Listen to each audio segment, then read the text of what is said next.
Okay, call the meeting to order. At 6:06. It's over 6 p.m. Approve the agenda.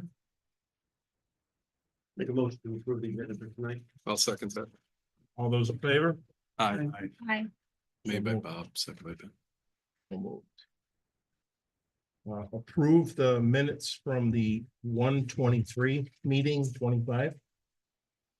Yeah, I'd like to make one change. I believe we called the meeting to order at 6:20 because we were waiting for the Zoom change that we gotta go to. So Yeah. technically the meeting opened at about 6:20. I had that in my notes. We're a little late. And I know this is out of order and I apologize, but on the agenda, it still lists Mike Pelton as a member at the bottom. Just for clarity. Yeah, just, Yeah, it's got it. That's right in the- house- right- correct in the minutes, but yes, yep. Sharon has my name right, the first page of my name spelled wrong on the second. Not that it matters. Dillon. And we should add your name to the, for next week to the Yes, thank you. members list. Any other things, errors or omissions or anything on the minutes? I want to make a motion. I'll make a motion with the amendment. I'll second. All those in favor? Aye. Hi. Public comment?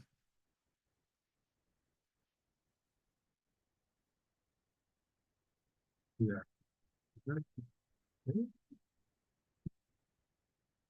Okay, I'm gonna invite Mike up and Friars to and Bryce, and I haven't met the third guy, but take over from here.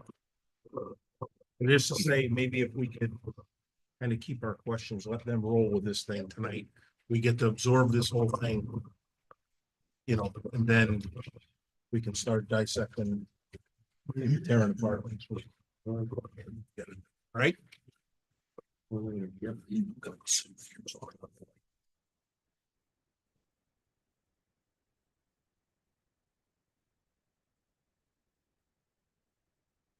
All right, good evening, everybody. Bryce Sens from Friar Architecture. Good evening. Can you hear me now? Okay, I'll try to just speak louder so you can hear me. A couple weeks ago, we were tasked with taking a look at the different scenarios that we had proposed, that were proposed by the committee, taking a deeper dive into them. We've been working with Chip Natzis, who's with us tonight from Downs Construction, to do some budgeting for us, and we'll get to that towards the end of the presentation. So you move on to the next slide. I'm sorry, could you just say your name again? Chip Nats. Thank you.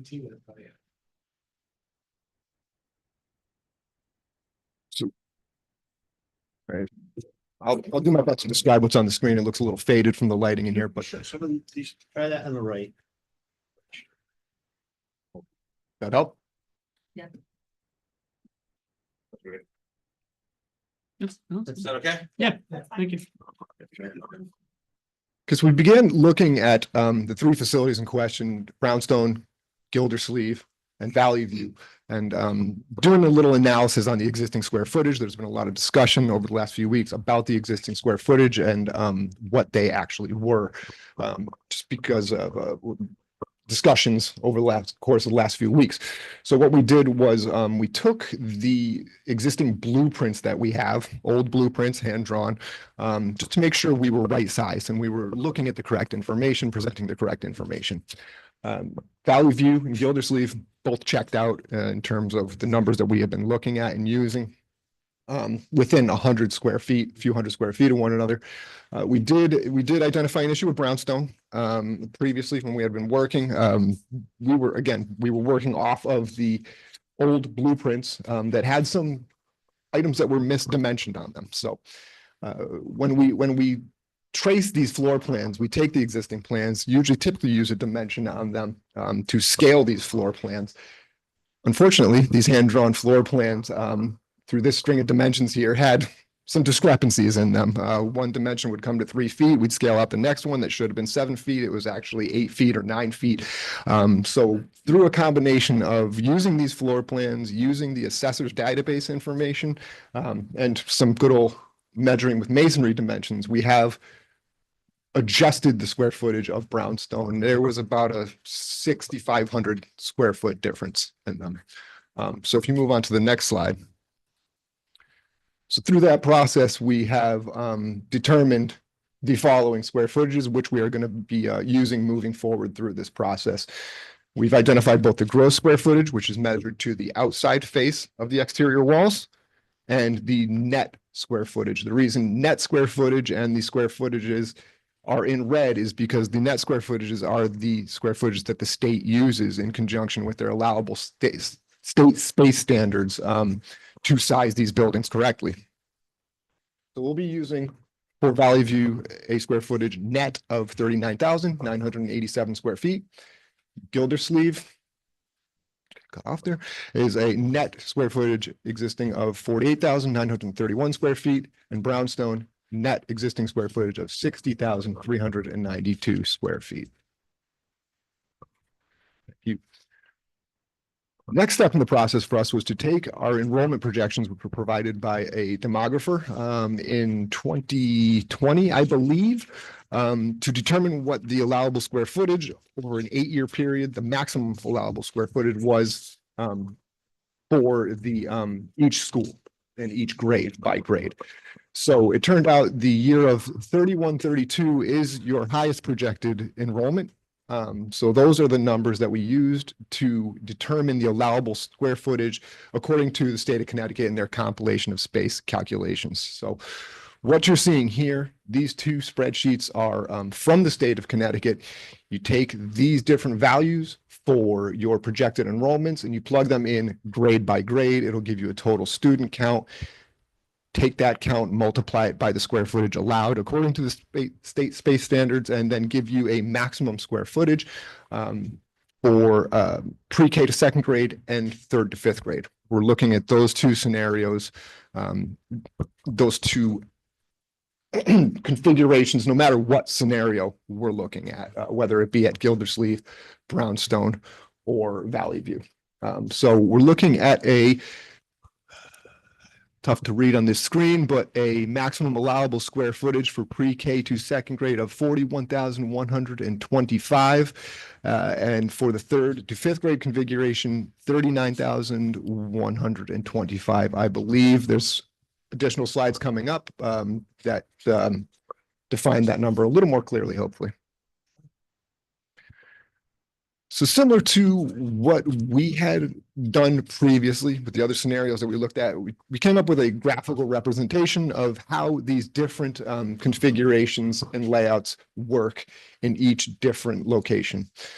So for example, Valley View in the third to fifth grade configuration, you have an existing square footage of 39,978 square feet, but an allowable square footage of 39,125 square feet. Essentially meaning that you can you are 853 square feet over the allowable, but you're really close to that allowable square footage. And we'll discuss that moving on through this presentation. Gildersleeve in the third to fifth grade configuration, you have an existing square footage of 48,931 square feet and an allowable square footage of 39,125 square feet. Meaning that that school as currently built is 9,806 square feet over your allowable square footage.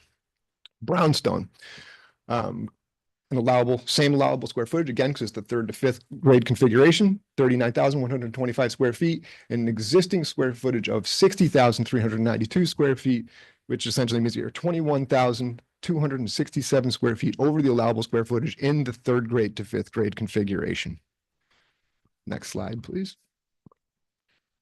Looking at the pre-K to second grade configuration at both Valley View and Gildersleeve, we did not look at Brownstone in this configuration because we're not considering that grade level at Brownstone.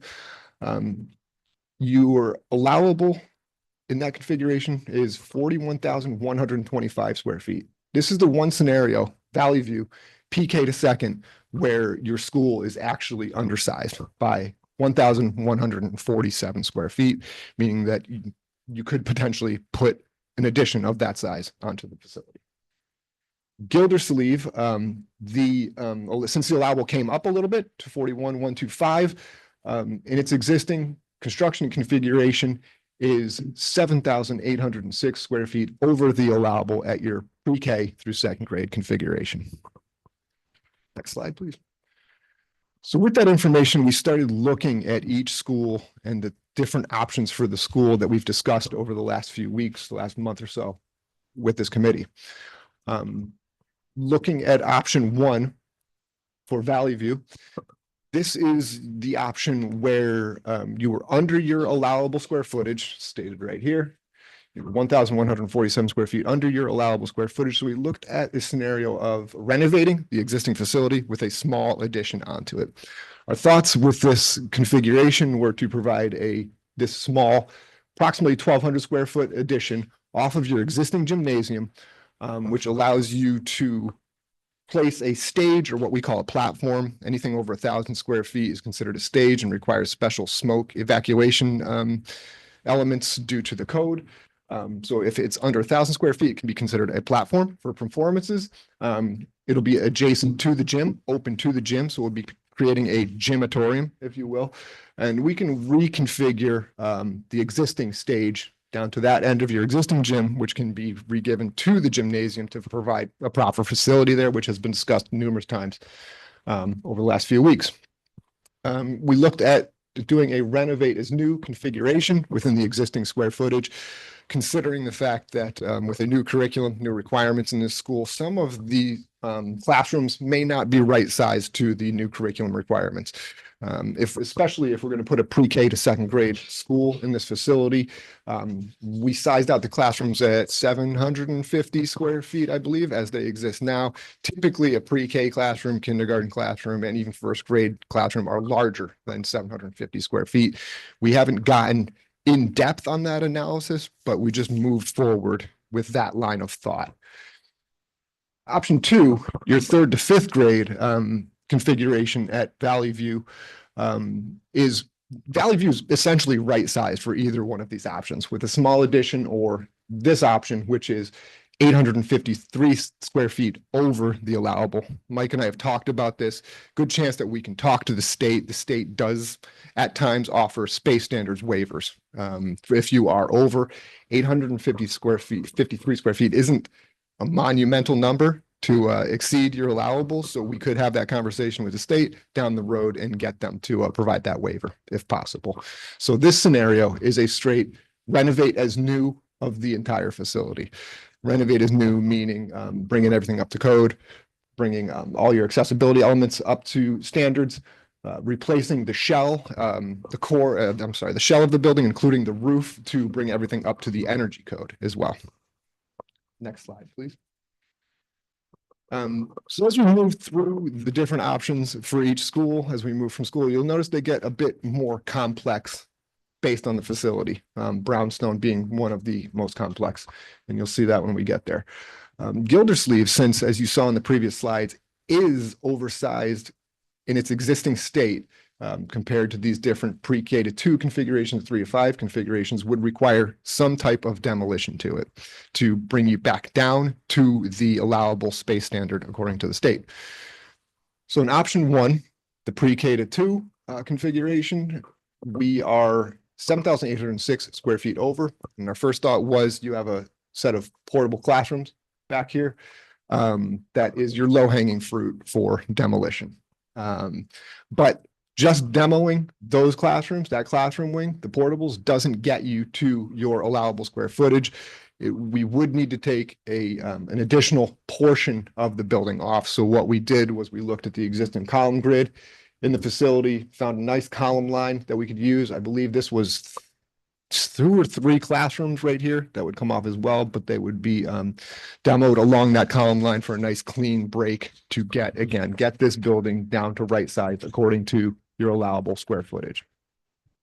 Option 2 is a very similar configuration, but since the 3rd to 5th is a smaller student body size, additional square footage would need to be removed from the building to right size you and get you as close as possible to that allowable space standard.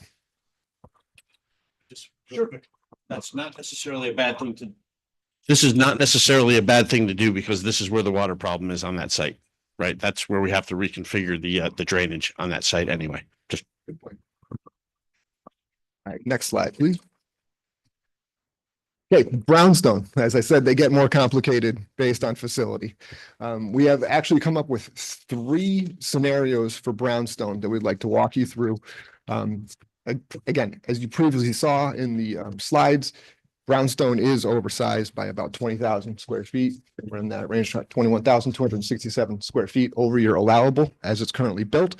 So we looked at multiple scenarios to demolish portions of the building and get you to your allowable square footage. And each one of these gets you within striking range of that allowable square footage.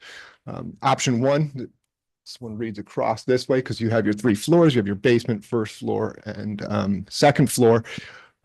Our first thought was to look at the demolition of this portion of the building, which currently houses some classrooms on upper floors as well as some town-used garages in the basement level.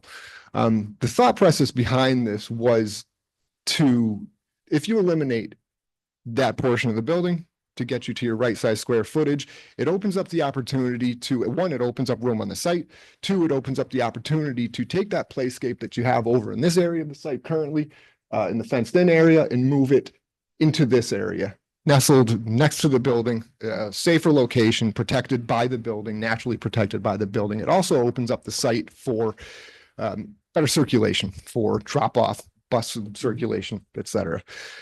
One other thought we had was, we remember from the last go through, is there are drainage issues in that. Is that correct? Yeah.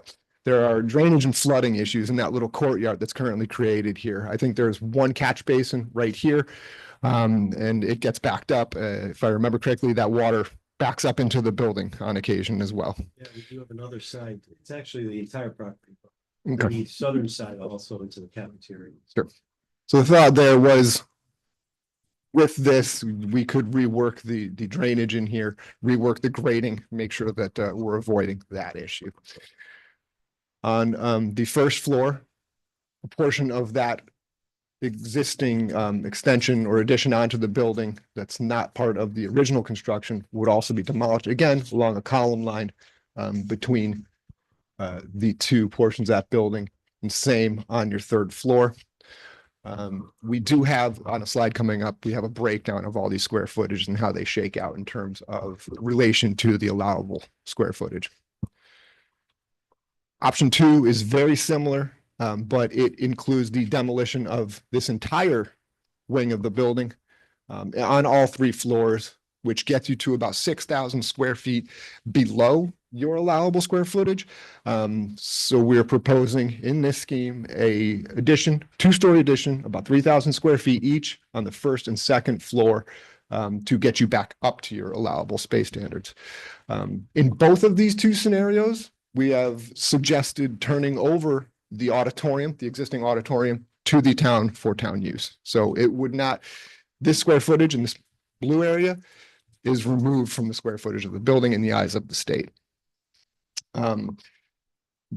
We're proposing the green areas would be renovated as new, similar to what we discussed at the previous schools, redoing the envelope, including the exterior walls and the roof, and reconfiguring the interior as required based on the curriculum.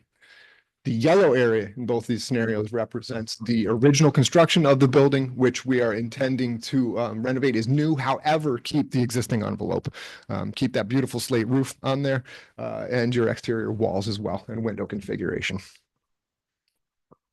Slide, please.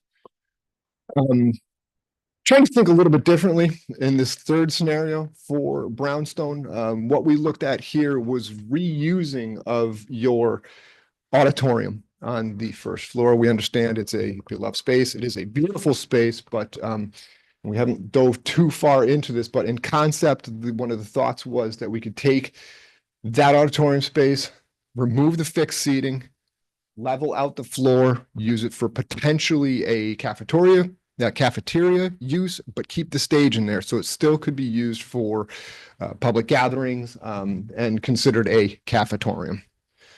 That would also require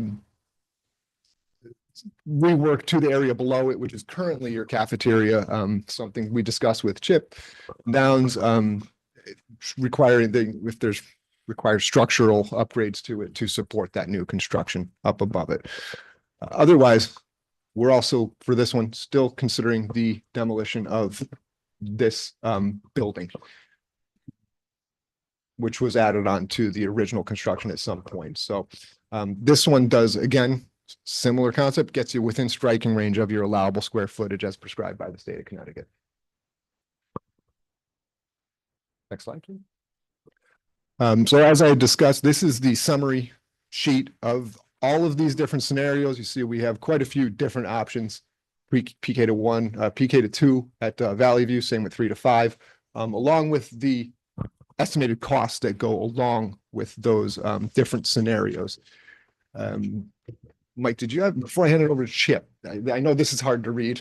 Did you have anything to add?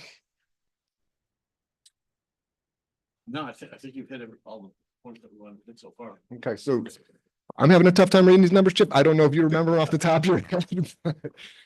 I'm close to it. First, I'm gonna kind of step back. We don't have slides on how we put our information together. It's definitely not as interesting as Bryce had, but Downs Construction does a lot of public education facilities in both Connecticut, Massachusetts, and up in Rhode Island. I'm sorry, I'm drawing a blank right there. But we do a lot of that. We're also owner's project manager for different projects. So we're very familiar with current cost of school construction. We have just recently, as a CM, have gone through and analyzed some current projects, both renovate as new construction, and have been able to come up with these numbers. These projects that we've based these numbers on are projects that we've actually received quotes on and signing contracts right now for a GMP within the last month or two. One of the things we also did in these is we have escalated them out until the date of construction. We're thinking right now, 2027 is when construction would start. So we've escalated it out to that point. And we've also added on the owner's soft cost, which would be the design, any kind of insurance, legal fees, things like that. There's a lot of other stuff that goes into it that the owner takes care of. So we made an assumption what those overall costs would be. Also, when we go through these, one of the things is, as you see, we don't have any floors drawn out, any rooms, anything like this. So this is a very 30,000 foot level kind of opinion of cost. So what we're looking at on Valley View extended out, I'm sorry. There we go. There, I can see it now. Can everybody else see it? Thank you. All right, what we're looking at again on Valley View, we had two different options. We had the kindergarten through second, or pre-K through second, and then 3 through 5. If we started construction, we would today, and this would be without the soft costs that are included, would be around $33 million for the pre-K through 2 and $32 million for the 3 through 5. Once we escalate it out at the owner soft cost, pre-K through 2 would be about 43.4 million, and 3 through 5 would be 42.3. Again, these are all kind of plus and minuses. You know, when we show numbers, we always get a little bit scared that this isn't the exact price, but once we determine which school or which scenario we want to go with, then we'll spend more time really fine tuning these numbers. You know, it also takes into account any kind of hazardous materials that would be in the building and things like that. So we've tried to encompass, I wouldn't say worst case, but kind of average plus case. We also, when we're doing this, we want to be second bidder. We want to give room for some surprises that may happen, but also when it goes out to bid, that we're able to get subcontractors to price the work. It's moved down to Gildersleeve. That around, I just wanted to mention. Really quickly that in this scenario where we're gonna do construction on two schools. We talked about not doing them simultaneous. It's gonna be one after the other. So there's wiggle room in there for the escalation over time to do them linearly. If we try to take two schools offline at once or try to do one of the schools while occupied, it'll be a lot more expensive. So keep that in mind with this seven anticipated soft cost and the contingency that's in there. And also, if we did them while they're occupied too, it also slows the whole process down. An occupied school is, we love to be able to do that. And I think y'all would as well, not to have kids and construction going on at the same time, even though it's done quite often. Gildersleeve, we did the same scenario with it. If we went today's prices, pre-K through 2 would be 38.8 million, and the 3 through 5 would be 29.6. We put all the escalation on it on our soft cost. It brings us to pre-K through 2 at 40.6 million, and 3 through 5 is 38.9.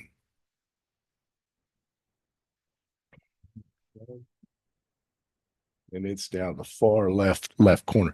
This one here was a little bit more challenging just due to the age of the structure, the things that have gone on in it. We are currently working on a school down in Old Greenwich right now that is almost a carbon copy of this one.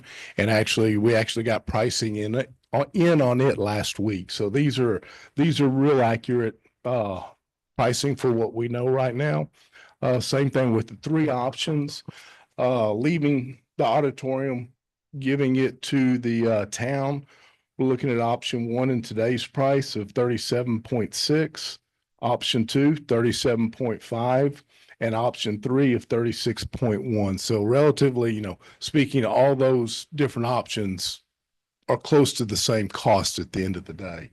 If we extend everything out with the escalation and soft costs, 49.5 for option 1, 49.3 for option 2, and 47.4 for option 3.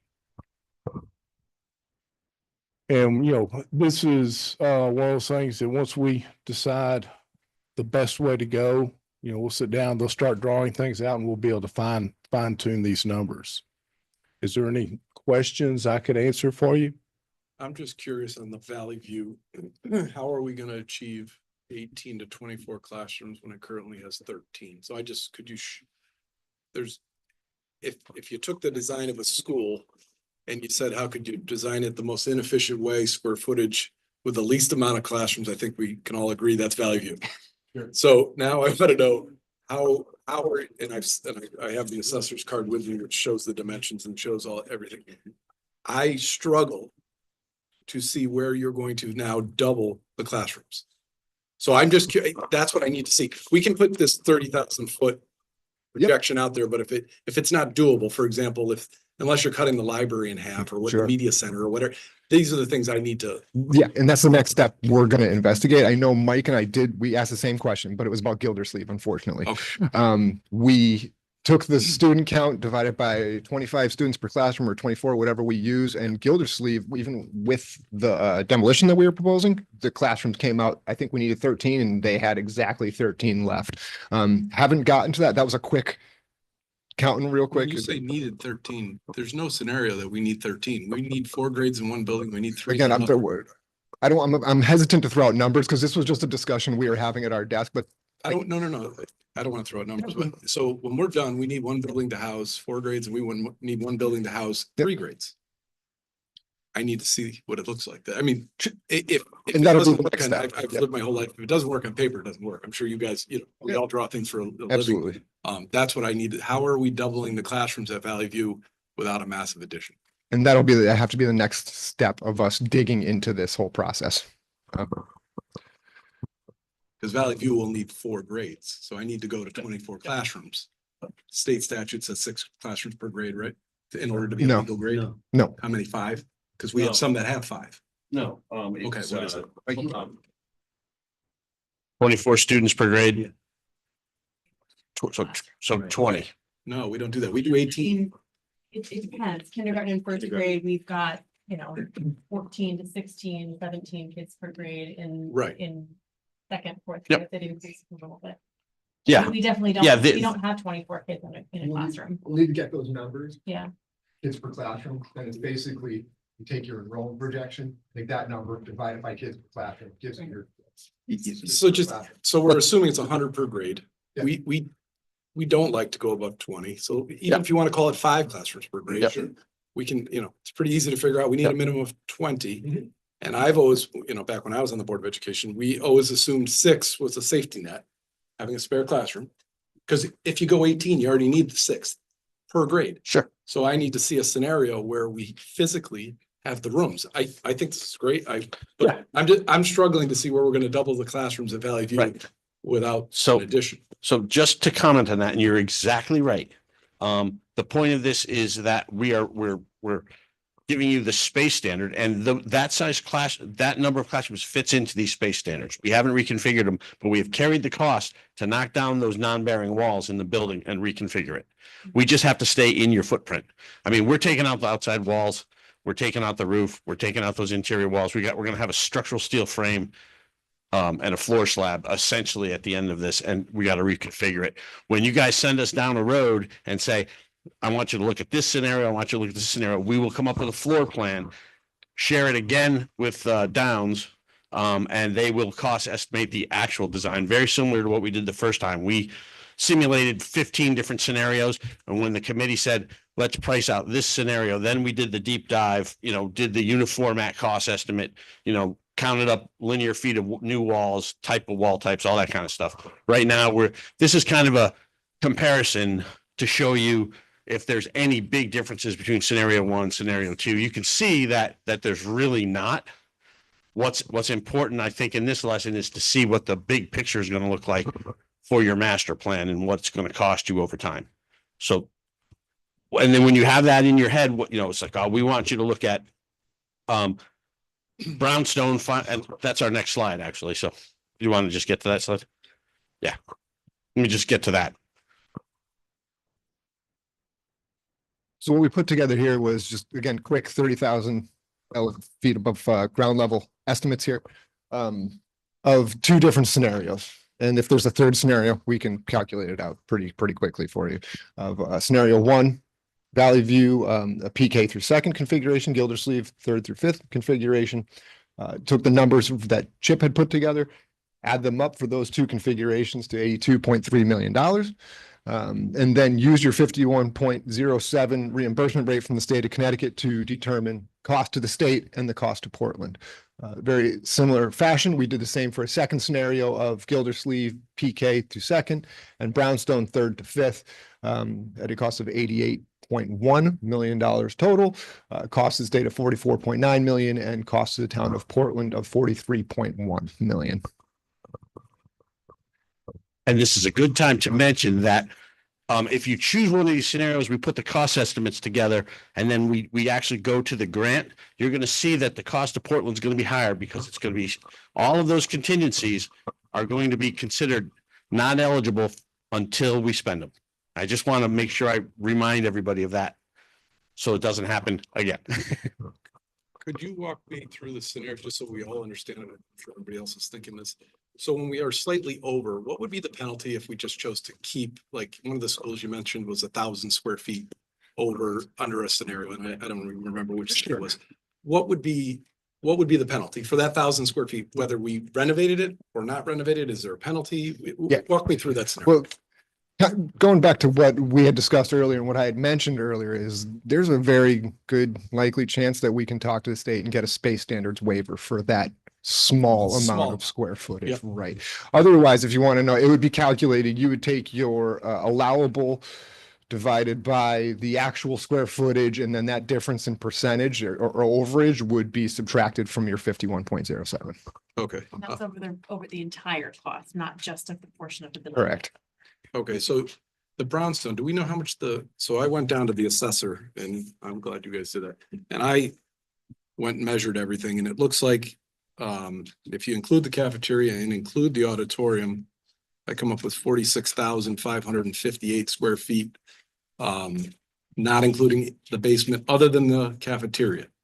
So how much do we have in the basement? I guess, can we go back to the slide that shows the basement scenario? Because I believe under that scenario, we're only about 6,000 square feet over. I just hate to rip off, a big wing for no reason. I struggle with that, So your allowable is it's not by floor, it's your entire facility. Yep. But right now it's looking like our basement existing is 10,000, we'll call it 10,500 plus another 12. 12, so 22,000. Yep. So if you take the 60, and so you're coming up with about 48. I came up with a hair over 46. And I'll get another question I had. So like in the back of the brownstone, there's a roof with an ADA ramp down to the gym. Yep, So how do we look at that? Obviously, that's That's- not a finished square footage. it's- I don't believe it should is square footage though. Unfortunately. It's open. It is open, but it has a roof over it. By the rules of the code, International Building Code, if it's got a roof over it, it's square footage, unfortunately. So that's how we had to look at it. Well, there you go. There's the difference in our square footage, but I find it hard. So, well, that wouldn't obviously be $700 or $650 a square foot to renovate that, right? Yep, that's. So, The deeper dive. yeah, see, yeah, We got you. That's the level. Yeah, so that's the level. So basically, that basement is 22,000 square feet. That's pretty much what I came up with. We need to keep the cafeteria, which is 22,800 according to this sheet. So call it 2,300 square feet. So we can lose about 20,000 square feet by turning the basement into just ductwork and just utility room, correct? But that includes your existing gymnasium. No, right, so, no, No? gymnasium, I have 40, no, I have those all separate numbers, no. So the gymnasium's 4,760 square feet, and then it has two additions off of it, 1,116 and 1,392. I went over this with the assessor for quite some time Mhm. to make sure, and you were right, Valley View did have one discrepancy on its square footage, but this one came out fairly accurate. And we're only within a couple thousand square feet of each other, so Sure. I'd say we're close enough. We don't need to debate that. So I come up with about 46,000 square feet when we get rid of the unnecessary, and I would argue we never should have finished that basement.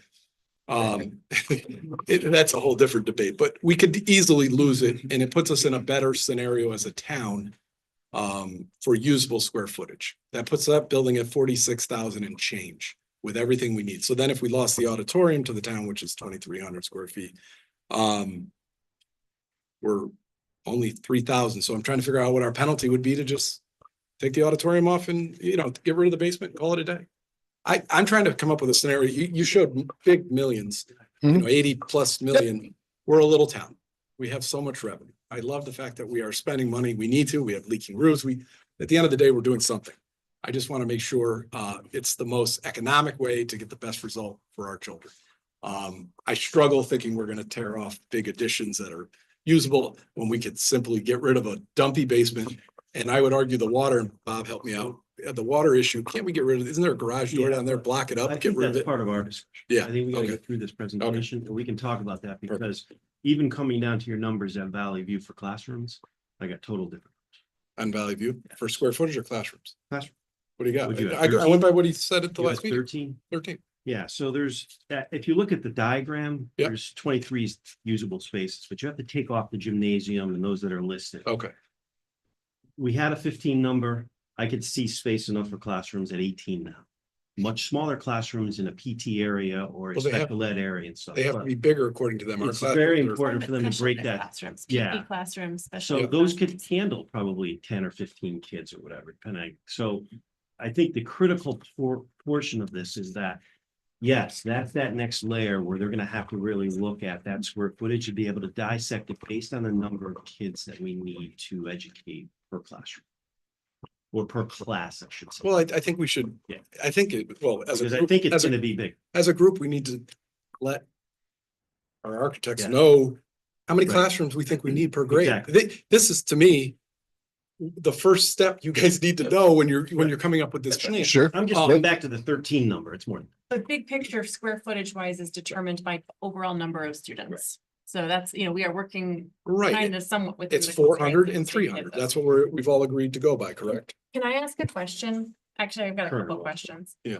A bigger picture about these scenarios, has this proposal that the 3 scenarios that end up demolishing the newer addition or portions of the newer addition of the building. I'm curious what the rationale was for recommending that kind of a plan versus the handing over the basement that was part of the first, the facility study committee's plan. You all talked about either working with the state to hand over the building. The Board of Selectmen at the time didn't go for that. But at our last meeting, there was also discussion about whether it was feasible to just, not necessarily hand it over to the town, but block it off and say, this is an inaccessible space. So that's sort of what Ben was getting at. But my question is, what was the rationale for going in this kind of a route, demolishing the building versus that route? There was a one very specific thing that you guys kept saying to us that we kept hearing over and over again that put us in this direction, that you were concerned with the safety of the students crossing traffic. Yes. So the whole idea of removing this is to tuck the kids into an area here close to the school where they're never exposed to traffic. It'll create a bus drop off around the whole thing. It's reconfiguring a really, really tight. This is much more of an urban site. We would do this with an urban school more so than a big rural school like this, but it would allow us to put students in a lot closer. We could move parking area. This could become a parent teacher visitor parking area. The parent teachers, adults could park over and up in here, and this becomes part of the building grounds itself. We could fence it in, keep the kids safer, because I kept hearing that over and over and over again. And that was the whole reason we said, well, let's just try something a little radical and throw it out there and see what they say. So you're really going back to the footprint of the original high school. Yes. Did you say that? I mean, one, Feels better too. and I think one other thing that would drive some of the maybe the cost in that is when you separate the space like that, then all of the utilities, HVAC and all that would have to be totally separated. Right now, if we just remove one portion, a smaller portion, that cost isn't as great when you'd have to start reconfiguring everything in the basement to divide all the utilities. I think you'd be getting into a bigger cost. There's only a couple chases of brownstone the way it was built. So there's, we talk about closing off and leaving that, you mentioned leaving that lower basement sealed. Well, you have to have access to it, but there's only certain chases that can be used in the existing building to run pipes and to run ductwork and stuff. And those are the existing chases that are there now for electric. But Have to be. we could use the basement as one big chase, correct? If it's no longer, if we take the walls out of it and we go back to our brownstone. Well, I'll tell you my experience with doing something like that. What's that? My experience with doing something like that is we did that at CB Jennings Elementary School and we did that at South End Elementary School, Southington and New London. And the state required us to block the doors. There was no access at all, zero. So because they think that you're going to use it for storage. They think you're going to use it for a different function after they walk away. And they're like, well, we're not going to play that game with you. You're going to have to block it up. So, Fair. and the other thing to your question was, well, if this goes away, the town's got all this stuff that they store in there. Well, you're going to have an empty elementary school at the end of this. So, there was that in the back of our head.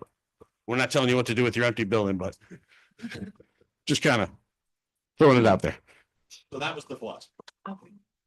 What would it change on the brownstone scenario if we eliminate the unutilized in the basement that we don't even, I don't want to speak for anybody but myself. I don't think we should be using as educational space. Sure. I think that's a fair statement. I'd like to lose that as educational space for a multitude of reasons that we don't even need to discuss anymore. I think we're all on the same page.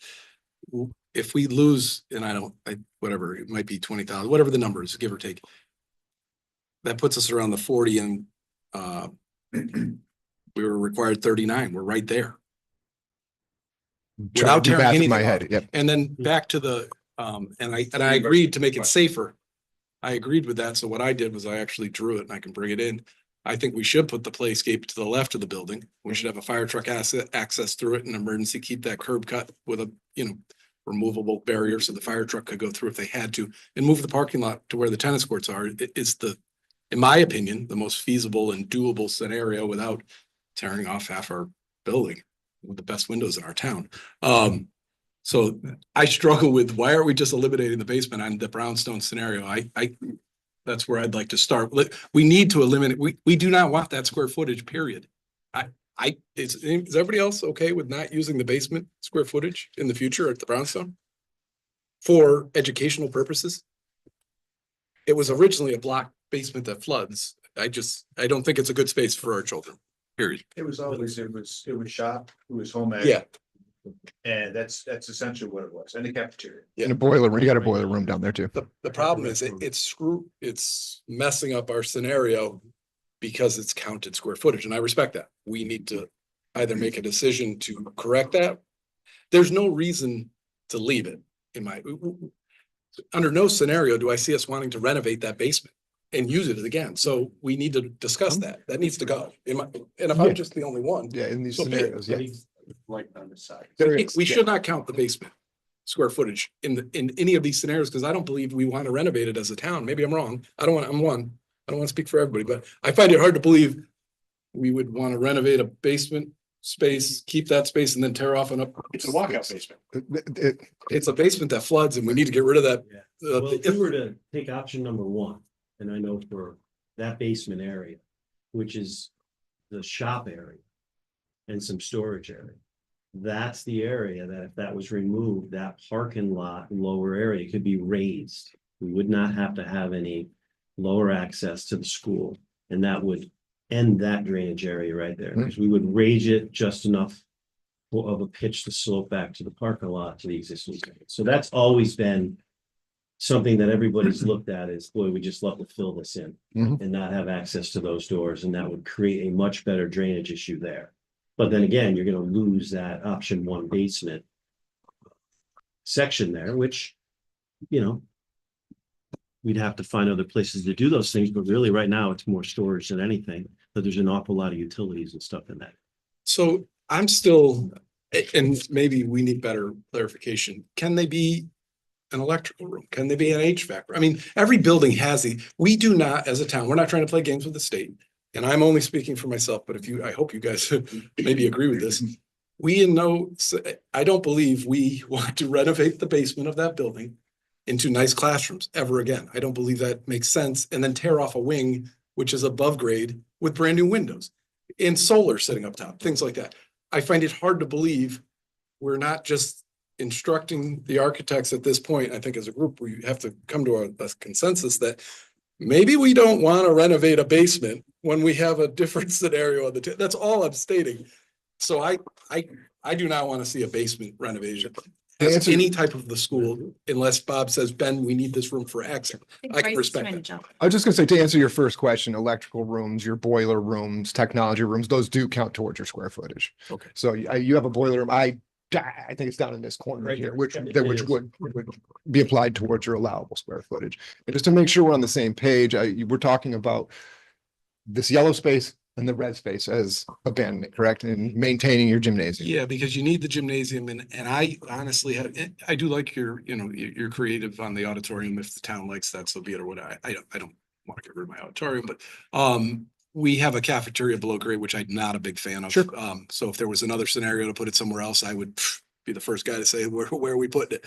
But I would like to really explore not putting our children in the basement of that building, including the cafeteria. You show me a scenario that's not needed. You got my vote. I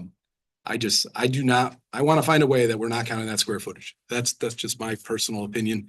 When we have better square footage available, maybe it means knocking off the red, keeping the green, which I still think that's whatever. I think there's. So I hear what you're saying, Yeah. but I think we have to be careful because that is the route that the facility study committee went down in the last go around. And they brought that plan to the Board of Selectmen, and there were very strong feelings on the Board of Selectmen at that time that they didn't want that chunk of the With building one handed over to opposition. them, and that that was not a path forward. So clearly there's been some reconfiguration, but I think before we move forward with that idea, there should be some feeling out from the Board of Selectmen about whether that is a feasible way to move forward, because if it's still, you know, like a hard line, no. That's not what, that's not I what, was, I was the dissenting vote.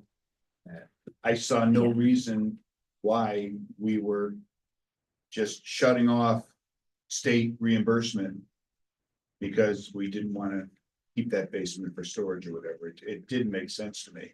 I mean, I'm coming in fresh, but I am of the feeling. I went to school in those basement areas. They're dull, they're dark, they're damp, they're dingy. It does not make sense to me in the current environment where we're living now, with mold and everything else being a concern, to put our kids in the basement. Question is, if you, in that scenario, if we were to give the town the auditorium, does that also mean the town inherits the cafeteria? The basement of that structure? No. And if so, can that come off the? We'd have to We separate. didn't, but it can. It's underneath. It could. Yeah.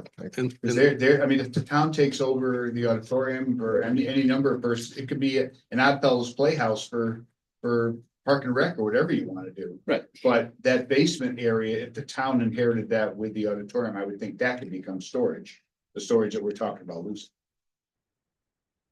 Just a thought. but then where do we put the calf? Which I like your idea. I think that's, You can barricade it there. It'd be the calf and the auditorium above it, which would be town space, and that would be easy to be separated. That would be. which you way could, better. you could sell me on this scenario, but I just need to know where the kids are gonna be. Are we obviously then gonna maybe lose a couple classrooms in the back wing for the cafeteria? You know, we have to, where's the calf gonna go? No, I think you'd have to let them figure that out. Yeah, Oh, it's really, Right, yes. oh, right, yeah, it's where the calf goes, Well, absolutely. option three considers the idea of a No, cafeteria cafeteria, combined with right. auditorium space, and that is And then something school worth keeps- exploring for sure. That's the first time I've heard that idea at Biz, and Yep. that's interesting. It is. That's interesting, for sure. It takes you out of the basement. Takes you out of the basement. Can I ask, what was the debate over why people did not like it in the selectmen's committee? Do you remember? I'll be honest, that it really started with one individual just absolutely did not want the town to take ownership of the basement. Okay, and And, you know, like I say, So, but I we might be in a always different, we want- might be in a different situation now. I wanted If it to, was I the originally Yeah. wanted to accept the plan from the original group, use that as a starting point for conversation, and then go from there. My thought was, when you're looking at the basement, if the town could use it as storage and send somebody in there once a week to vacuum it, sweep it out, store things in there and get better state reimbursement, made sense to me. But I was the odd man out in that vote. Can I ask another question? And it is bouncing around a little bit, but, and I promise I'm not trying to be persnickety, but, I'm going back to the enrollment numbers that you Mhm. were using. Were you working from the numbers straight from, the two projections that we got from Peter Crowder? Yes. And I'm asking because we got those two sets of projections 2 years apart. And then there was some modification made to the projections because of the Brainerd Place apartments coming on that were not included in those projections. Mhm. So Dr. Britton, who I think should be on Zoom, so maybe he can chime in if he's unmuted. But I believe that he worked with you, Mike, and maybe with somebody from DAS to amend the projected enrollment numbers a little bit higher to account for families that may move into those apartments. Mhm. And that was all kosher with the state, I believe. So Yep. the numbers we ended up with were higher than It's the like enrollment 735 projections. as opposed to 707. Right. So I guess I'm wondering which set of numbers you were working with, and Charles just forwarded us the original and the updated versions, so we used the highest out of that we found out of all of Okay, those. so Yep. these were made. I don't think it included choice kids though. It doesn't do That's that. correct. I don't believe I it don't did. think it does. Are we allowed to include our You should- choice? yes. student? So the enrollment numbers would be a little bit higher than this, our allowable square footage would be a little bit higher than that, And your reimbursement will be higher. and our reimbursement will be higher. So, But again, those are the things that get calculated. well, Right, but if those students are considered part of our student body and Which they- because which we're they are. anticipating the numbers of students that we need to have allowable square footage for, would that increase our allowable square footage? a little bit? Correct. yes. Okay. Yes. So I'm hearing the number then would be closer to 800 if we're including open choice in. No, it would be, I 35, mean, right? that number, I believe the number we were working with. Right.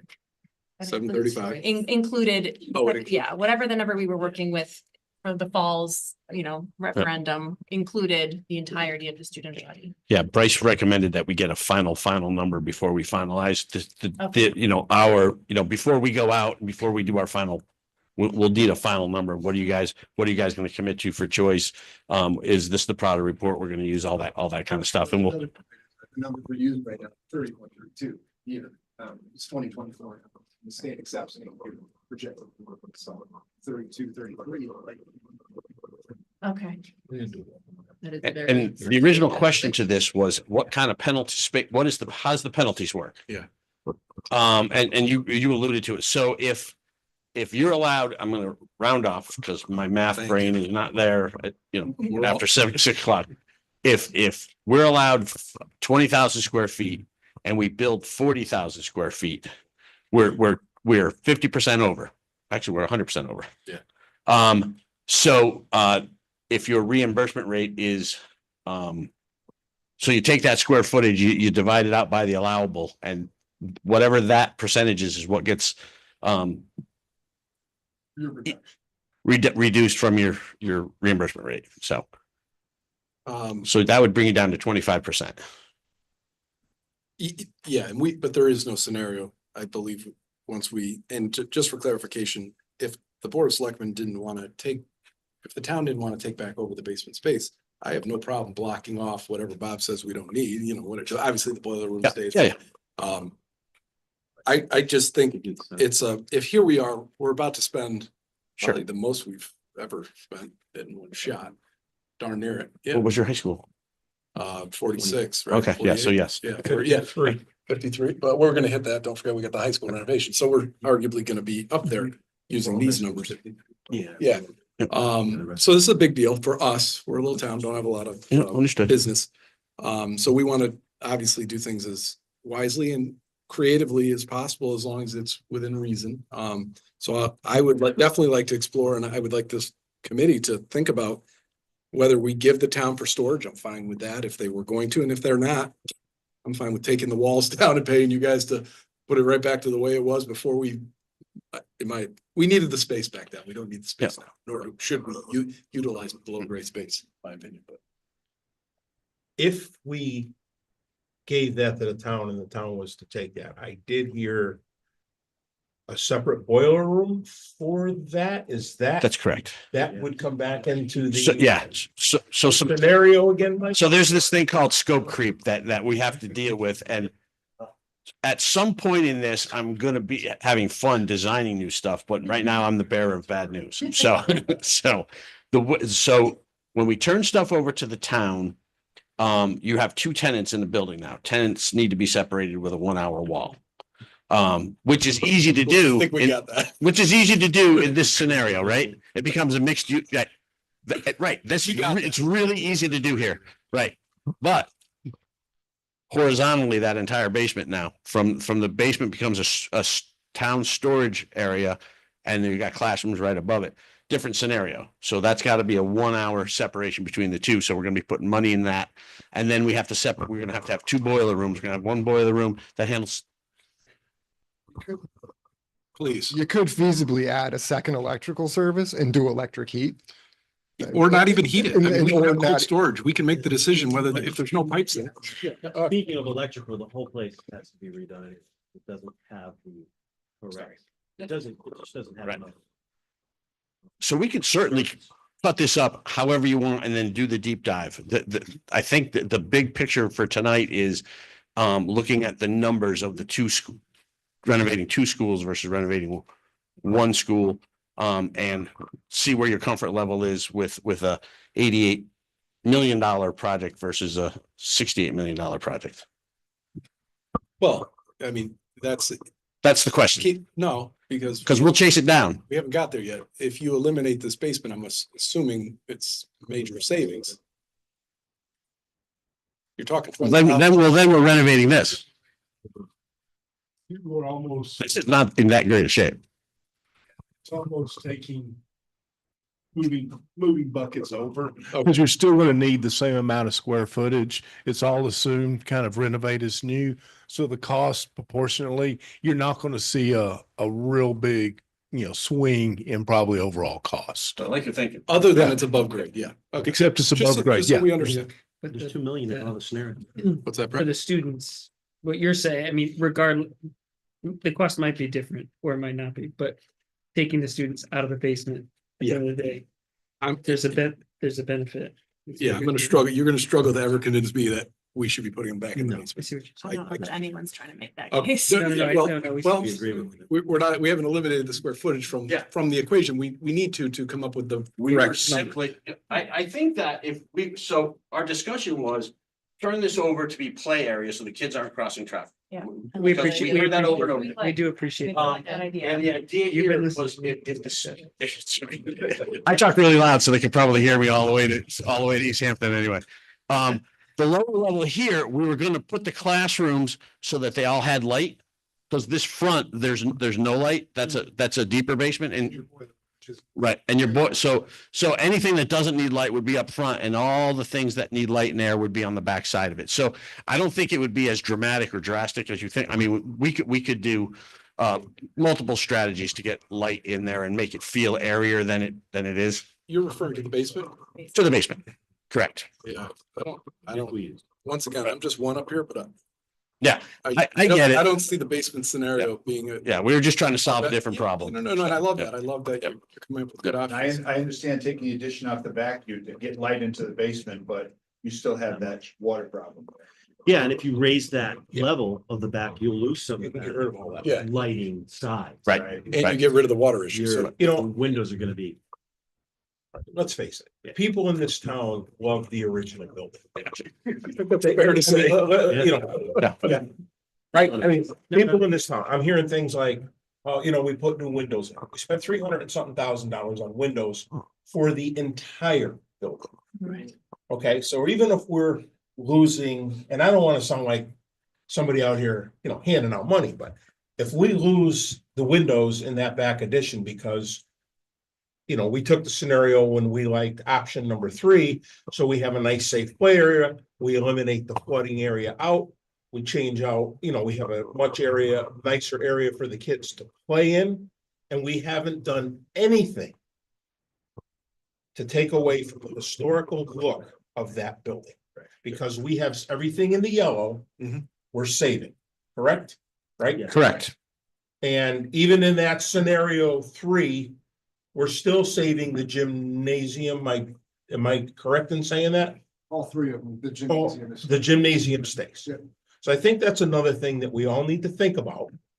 If this becomes the place that everybody is in love with that structure up front. I don't think anybody will deny that. So the kind of money that we're losing for what we put in there, I mean, we did an abatement in there and put new tile on the second floor and everything like that. It's the cost. I look at it, I hate to say it, it's the cost of doing business.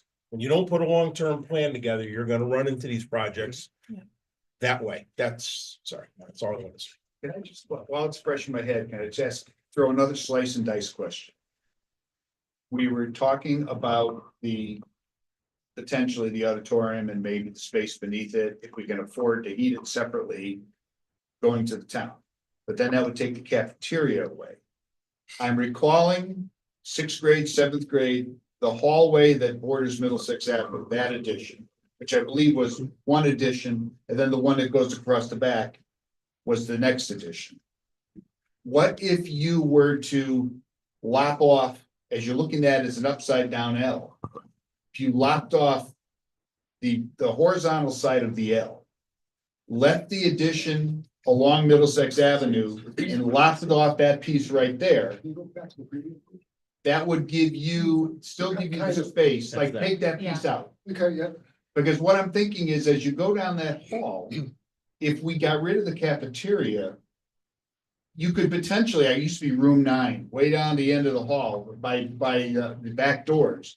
You could almost make that your cafeteria, which would be adjacent to your play area for the kids.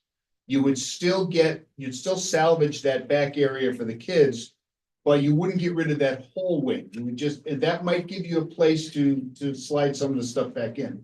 I'm just thinking out loud. And you kind of got it there. I guess I'm looking at kind of piecing a couple of the different options together. What's the source of the water? What do you mean? Courtyard's graded wrong. It just The flows in there like source of the stream. water is surface water. It's just. Yeah. The drainage is not.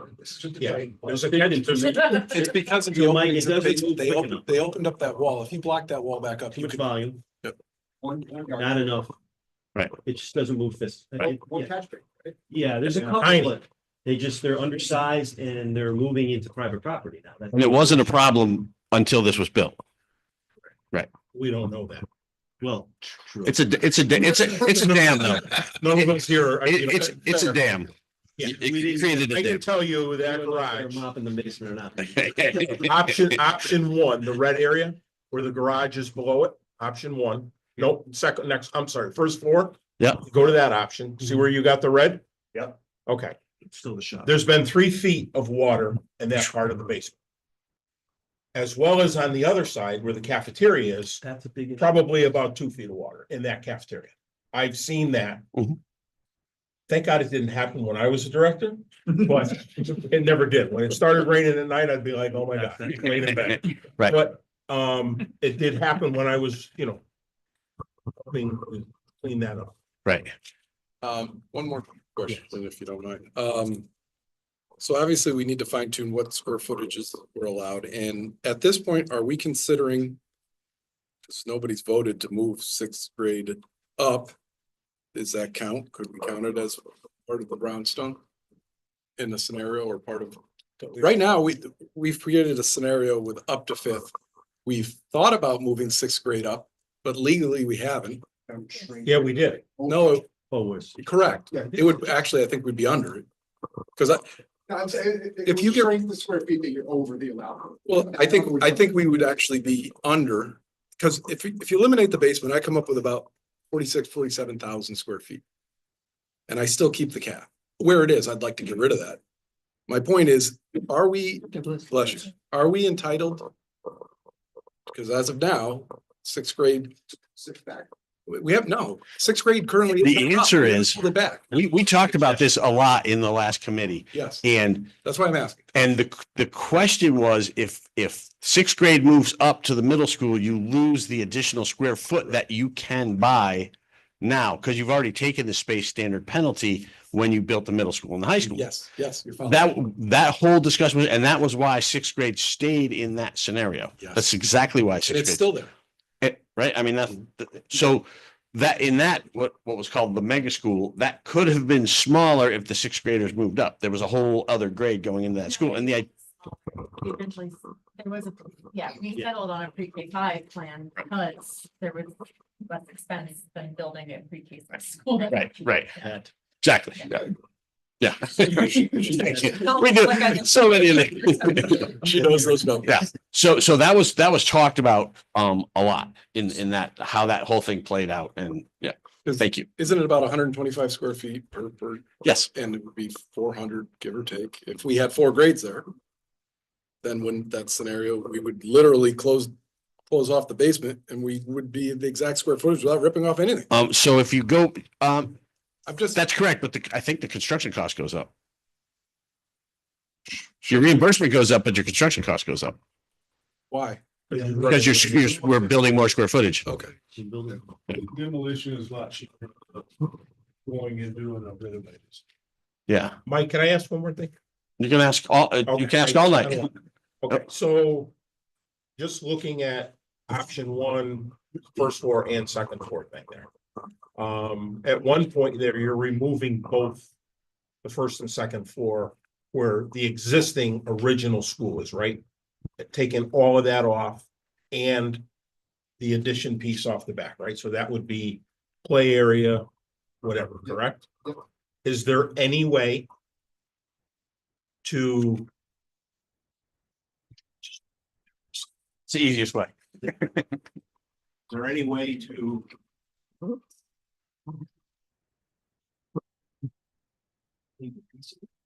Sorry. We kind of almost did that. Yep. Did you? Yeah. See right here, Carl? Yeah. You were actually proposing to take the whole thing down and put a small addition there, which is kind of the same thing.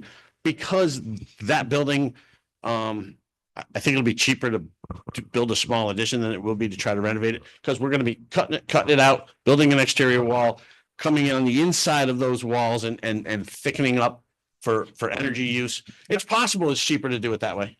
We can look at it both ways, but that is the idea. When we knock that down, we're gonna put a small little addition there. And so it's just a teeny little thing with really good drainage. Yeah. That would solve it. Yeah. I'm interested in what the inverts are out on the road there. Little. They're all. Oh, really? Oh, They are. all right. And like I said, my concern is we may have to do a diversion out to the road. Yeah. Because the way it's being drained now may not, I'm not gonna say may, it's not gonna fit a stormwater permit any longer because those areas are private now. I'm concerned about that. Maybe I'm wrong. But So, I mean, one of the ideas here was that, this area over here becomes parking. Right? And the playscape goes here, we could do drainage structure under that parking lot. And collect. It goes around. Middlesex Avenue. And the other idea was the big lot here, we could do some drainage under there as well. So that front section of Middlesex Avenue, including could be the post office, I'm not sure, but certainly the firehouse that is down halfway to Aglati Field is all drained into the back of the school. It goes the same. Yeah. So, I mean, we could get that into a different structure though, right? Right. If we put something, yeah,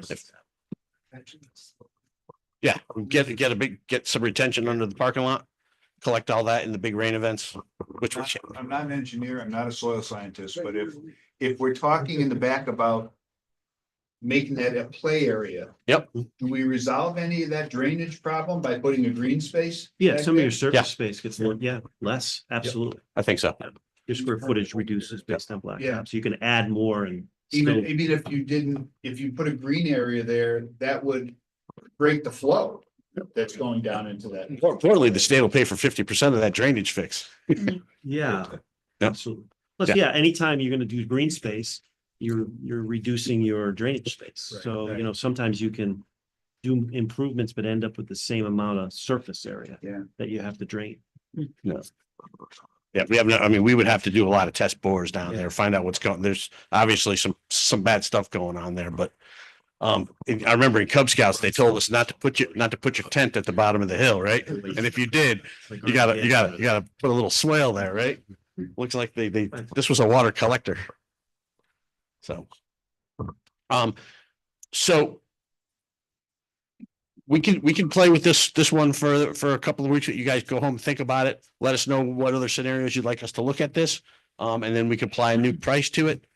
I guess the takeaway for us tonight is you guys give us direction on what else you want to see. We've kind of given you a pretty good idea of the cost of the two school scenario.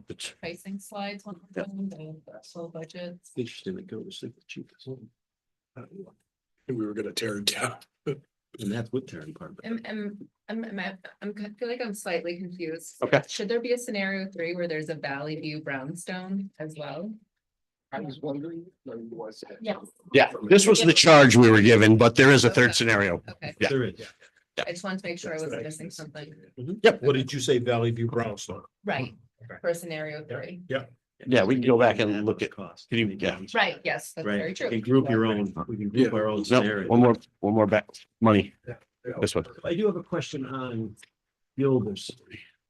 Was the parking area previous, that was kind of included in that? That's great. That's incredibly important. That is the worst parking.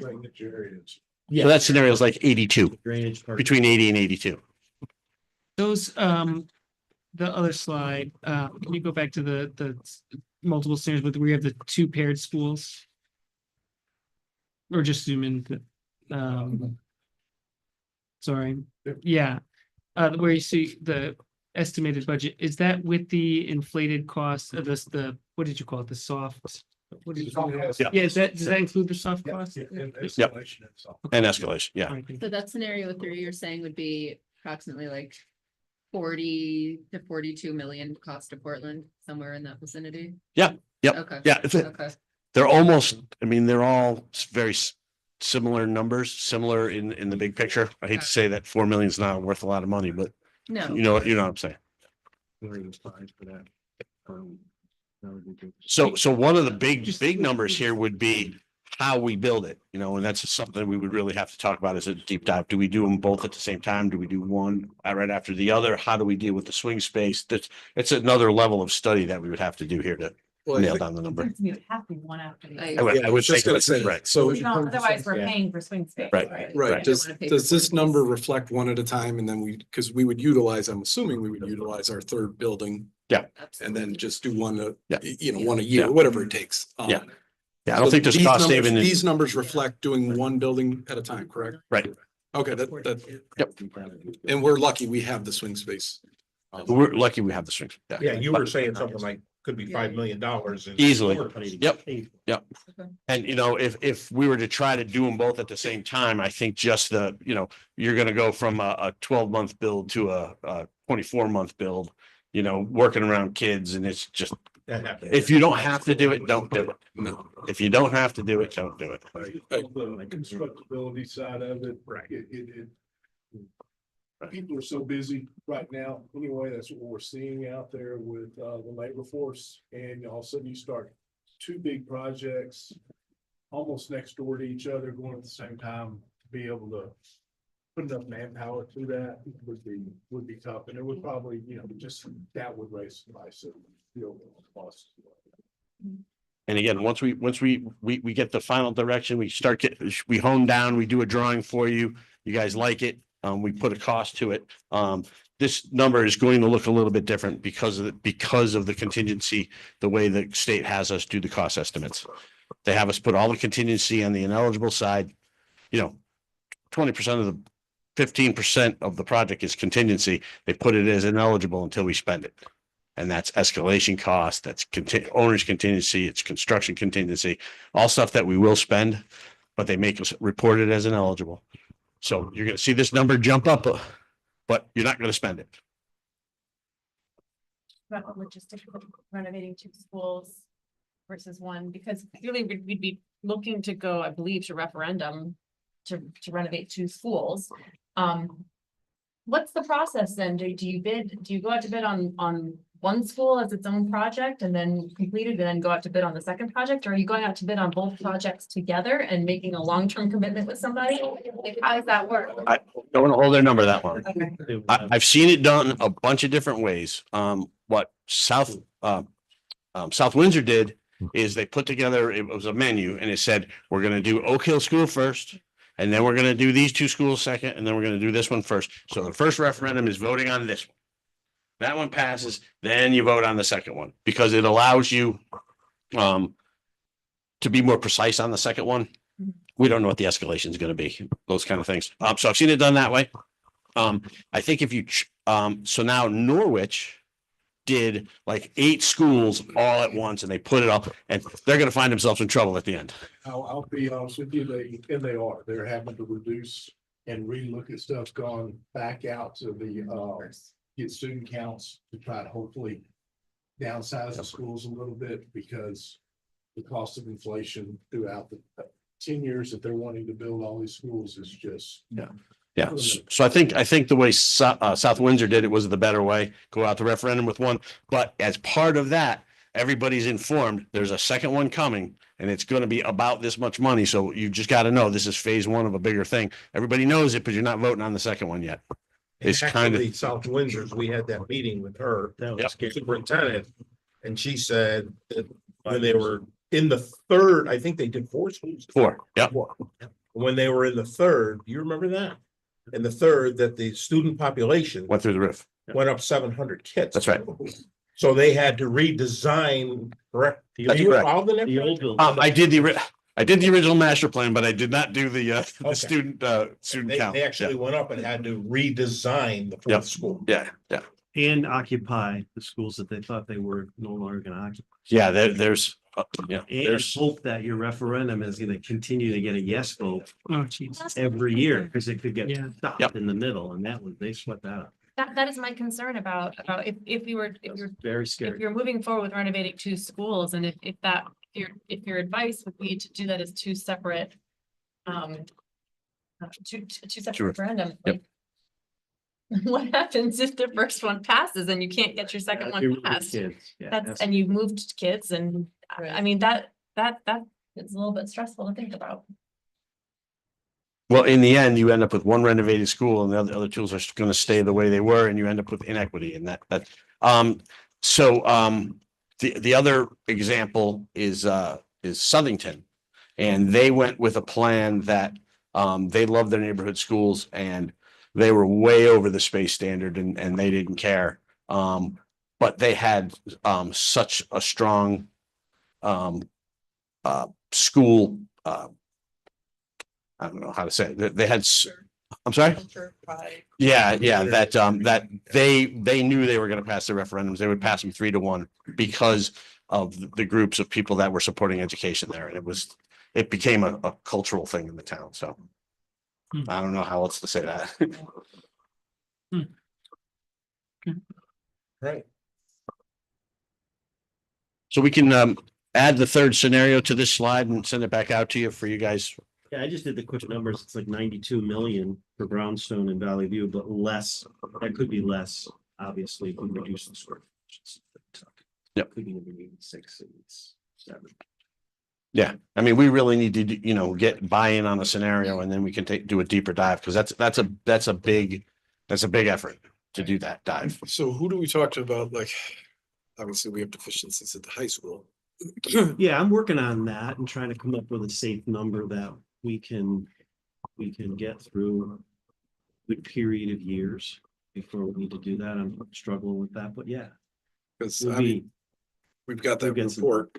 I don't know how sure it's. Yeah, we're gonna definitely need to, we'd be remiss to ask the taxpayers not to, we have to add some money into this bond so that we're good That's my for a 20-year. Yeah, we gave you a number We do. like last year. And we've been chipping away at a few things and then I have some ideas on some other things, but yeah, we're gonna, you could be looking at anywhere between 4 and 5 million to be safe, maybe a Yeah. little, but right around there.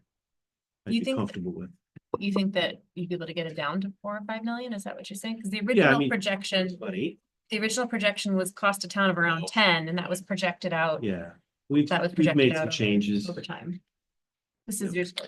Yeah, was that what? Oh, geez. A lot So of money was. And the crack was included Right, so. in that. That's $1 million That right was- off the top of there. so Yeah, that's escalated way out. This is escalated out through 2030. Yeah, that's doing it a little bit at a time. and I'm not. Yeah. And Yeah, Carl, we talked about Wording that. was difficult. Yeah. It's estimated way out, so many numbers in there. Yeah. So so looking at projects per se, where what we think we can do, and that's a really hard thing to do. So- You just never know, but you gotta come up with a decent number to get.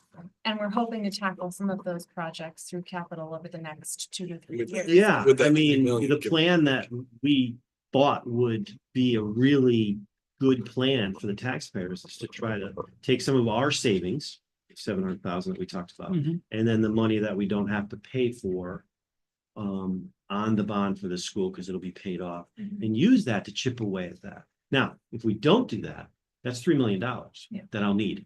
Mhm. Yeah. I'll need that, so we can decide. Either we do those things. Yeah. Or the taxpayers can decide, we'll pay interest on them. no, we can sell We that don't because do you're that. literally Yeah. doubling your. We you just know, don't want. I think we can yeah. sell it. So, and I'm not sure if tonight's the night or whatever, but basically what we're looking at is we have somewhere around 50 million Yeah. between renovating 2 Mhm.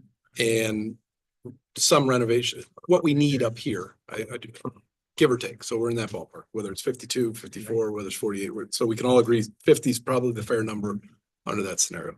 I do believe we need to explore the renovate, and I know, I'll give you an example. You mentioned HVAC might put us over the 50% threshold. So I talked to a few people, and you can get creative. So we could either do mini splits instead of taking, and I know this is not the best scenario, and I'm not saying it is. Absolutely. But as a town that has X for a budget, we want it to pass. I think everybody at this table, I can speak, I think I can say that. We want to create a scenario, 50 million plus is gonna be a tough, I don't believe that would pass. I do believe we're gonna have to go through the sheets, figure out reality, whether, and you're gonna point out, hey, Ben, maybe this building cannot. One building has to be renovated to new because of X, Y, and Z. and I'm gonna have to accept that. But until we dive through this, Mhm. and come up with an alternative number, I just, I'm a realist. I understand. So now we know it's about 50 million to do Cadillac, and I love it. I would love for that to be a scenario that might work, but the reality is I don't believe that'll pass referendum. I think we should explore the other, and what are we gonna get? And maybe we don't want the other. I'll be the first one to say it. Maybe we explore the other and we're just giving up too much. I want to see what the give and take is. You mentioned security, 100%. You mentioned HVAC, 50%, roofs, give or take 50%. Might not be terrible. If I run my numbers right, it looks like the other scenario comes about 25 million. And I'm just throwing out a number that Ben pulled through that sheet. With the reimbursements of 100% on the security, 50% on the roofs when we upgrade the insulation, HVAC. And you made an excellent point that if you do all the ductwork, Ben, it might be over 50%. Fine, the boiler stays. Not that it's the best scenario, but then we put in mini splits in each classroom. Therefore, we're not breaking that 50% threshold. I think this is the second path, and we may hit hurdles.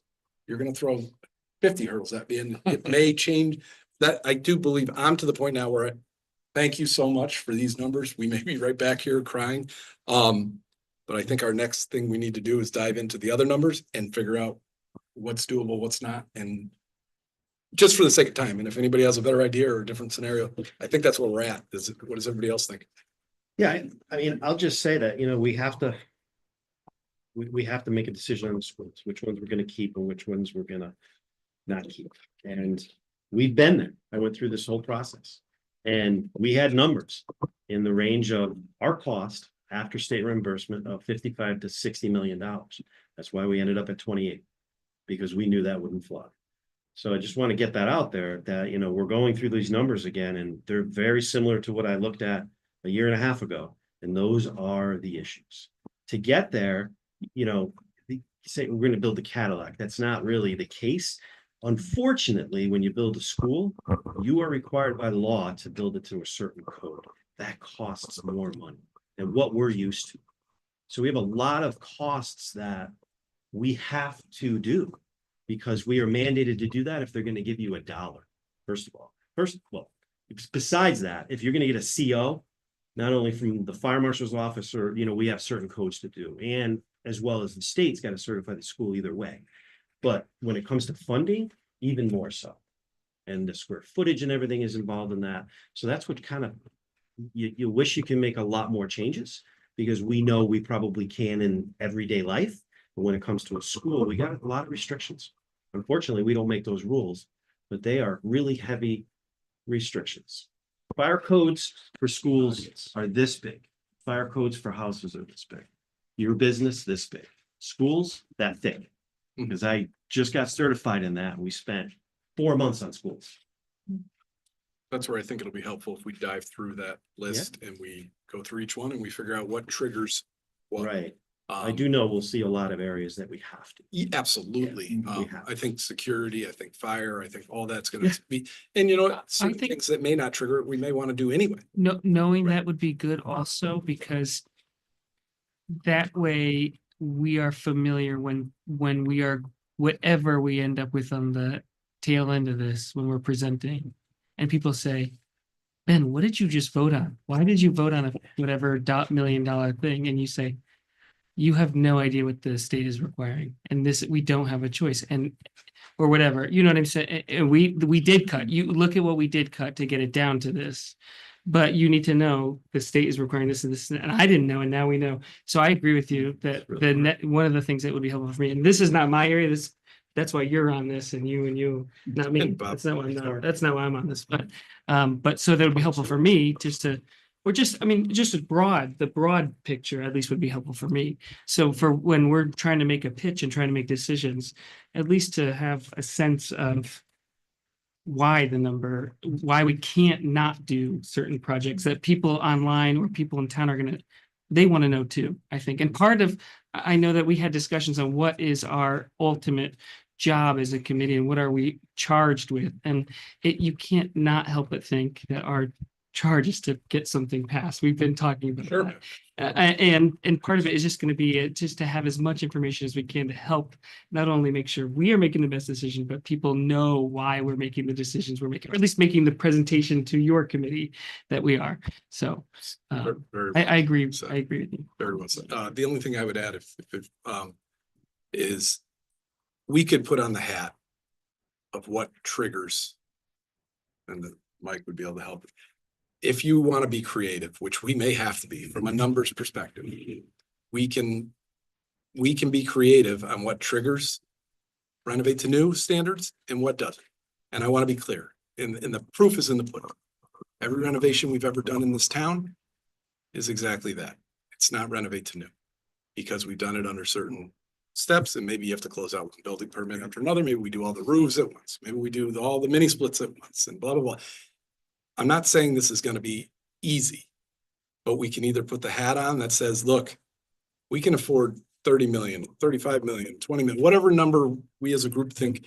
I think we all agree we want it to pass. I think it's bad to keep continuing having roofs leak and all these issues. So we have to create a scenario that's going to get approved and give the best outcome for the children, and something that the taxpayers can swallow, quite frankly. So I think we have a big decision to make. And I think I think what it's going to come down to is if you renovate to new, we got the numbers. We know what it is. It triggers everything. Bob is spot on what he said. I have zero argument with any of that. If we don't want to trigger that, well, then we need to discuss that. And then we need to move forward with what can we do to not trigger that. It's really that simple. And we've got some real smart people in the room, and they're going to say, this triggers this, that doesn't trigger that. And we can get through this minefield and come up with a beautiful scenario. I struggle. And I'll go back to, now that we're going to be going through that list, these buildings are Cs, give or take. They're not Fs. They're not ready to throw away, in my opinion. There's a lot of value to them. I think we can achieve almost every goal we want when we go through the list of what is actually needed. And I think security, Dr. Britton did a great job in listing all those. And I think we should keep those in mind. We should make sure we focus on making sure we achieved everything. But at the end of the day, everybody's got to think about this. We're either proposing a $25–30 million proposal to the town, or we're proposing a 50+. And I don't care which scenario everybody pushes for, but at the end of the day, if you want it to pass, it's not the 50 million. And I'm not saying that. I think talking to a lot of residents, that's a big number. I think whatever the other number is, we can work together, but I think we need to go through the list. Maybe you create things that shut it all down. Let's do that next, in my opinion. Carl, can I ask you, do you have a timetable in your head when you think we need to have a building, just a buildings chosen by, Bob made a comment earlier that it feels like we do have to make a decision soon. But I think our decision it has, feels like we're already almost, it's February 6th, but if this next is week gonna we're go gonna go to, and I don't hold me to this. no, If this is gonna go to I had a discussion with town clerk. Yeah. If this is gonna go to a May referendum with the town budget vote, this is gonna have to be in the Board of Selectmen's hands by March 1st. Whoa, right there, right? All right. So, Huh? so Yeah, I don't, I'm not, I should know, but I don't. No, because there's, You have to go to a town meeting to go to a referendum? yes. Thank you. So if we There's miss 2 it, weeks. if we miss it, it can be November. I don't want to rush. No, I want us to get the information to get this right. And if we just want We to did throw that mention number, we know what we're getting here. I will state for the record, you know exactly what you're getting there. You're getting renovate to new, you're getting an incredible product. Maybe I won't use the word Cadillac again. It's definitely not a Cadillac then. We're getting an incredible product that will be very nice. Can we all agree? Is that a fair statement? Renovating is different. We have to accept Right. that. And we have to realize maybe we don't want it. I think our next step needs to be, let's explore that. Let's see what hurdles hit us. Mhm. And maybe, No, I'm just thinking of the timetable, just because Ryan before was very conscious about the oncoming referendum, and then Mike had seconded that, made comments about really and getting it on that You know, I don't want to Here. pinpoint, And I'm not- and it could be a week or so later, but it's not Okay. much more than that. That's what I You- want. You're that's pretty what I- close. Right, so you gotta be 30 days, Okay. Yeah. right? So which means There's a whole bunch of work for them if to that were to do. happen, Yeah. Weeks. then that means us making a decision, because then also there's a lot of things that happen after that has to happen before it Exactly. goes to the select committee. So really a lot of things have to happen very, very quickly. So, but, so just to get back to Ben's, so the other option then is only one option, and that is you're basically saying capital improvements over time. That's it. That's exactly. Unless, I mean, I'm open to anybody So that's the suggesting. only other way to get. I don't capital see another improvements. scenario. If money was Right. the I just wanna make deciding sure that that's factor, and I'm not saying it's the best Right. idea. I just want to be That's clear. what you want to look at. I think we have no choice. If we want this to pass, which I believe, I'm gonna say the statement, and anybody stop me if I'm wrong. Everybody wants this to pass one way or another. And we need to give a better product to our student body, period. But at the end of the day, there's a number. I want this to pass. If you guys say, Ben, we're going with this and it's 52 million and it's going, you know what? I'm up here. I'm not, I would like to explore the other one, and maybe the other one shuts us down. I still am open-minded to the point where Mike could point out, he knows way more than I do. I want to be clear. He could show me many scenarios that this just simply, certain things don't work. And do we want to sacrifice that? And I may say, no, maybe we renovate one school to new and do Band-Aids on another school to get us 10, 15 years. I do believe we have to explore it. I don't know how we should do it Can I just quickly. say something to that? Yeah, It please. feels like, again, not as, this is not my area, but you are convinced that that is not even an option. And it feels like on the Friar side, you're I didn't like, hear that's that. not. I didn't hear that. No, it feels, Bad idea. I'm getting a sense that that's not, Well, it was talked about. It was in talked this whole about. Process for 3 years or 4 years. and that you guys had reached the conclusion that it's just not a And- viable solution. But if it's not, and Ben has been pushing this since day one of the committee, it feels like every meeting he's bringing up the same thing. There are probably people in town, then it just feels like it needs to be just explained to us one way or the other very, very clearly. So that way, that if, like you said, if it's not an option, then at least we are super clear so that when we go to the town, everybody's clear why we are making the alternate decision. That's all. So we need like one meeting, put it up and just be super clear. So we go to the select, Yeah. well, maybe you have, but this is, Yeah. we haven't, and I haven't seen, Ben hasn't I seen think it. we can bring it. And we have new selectmen on the board of selectmen that will need to see it. So. No, so that's all, I think we just need that. And like you say, so if there are alternate options, okay, that's gonna complicate things. But if it's absolutely, like, it's just not reasonable. It's a 10-year project, and by then the inflation, I'm making it up, but whatever. Then we just shut it down and then we make a decision, we move on, we're all on the same page. It's gonna hurt, we're all gonna feel it, but at least we know. And that's what I think, because you've been saying the same thing every single meeting, and we've been pushing, not we, but No, I don't. kind of you've been pushed off a little bit, It's which is fine, because we It's have fine. other stuff we've been concentrating on. I was But hoping now this we're would at come the in point, lower and I would. we have to make a decision, but this is sitting on, maybe we just need to do that. That's what I'm thinking. May I say, but Please. Working right now with weather. I'm working right now with Weathersfield Schools. They're going through the same process.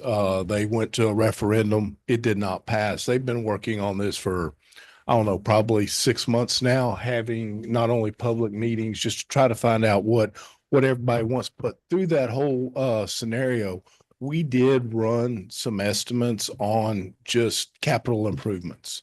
And it was over like a 10-year period of time. The overall cost came in almost what a new, Mhm. renovate is new, plus they were planning on building a new school as well. And of course, no state reimbursements. You get a few for, HVAC and security, but when it really boils down to it, you're still not getting it because there's a lot of structural reinforcements with HVAC. It's not just a one-for-one replacement. And at the end of the day, when they look through all that with inflation, it was better for them to go with the new schools, renovate as new, because at that time too, they're also getting more modern technology and teaching facilities for not only the teachers, but the students. When you do a capital improvements, basically you're just, repainting things, changing lights and doing all that. You still have the same exact space that you had before.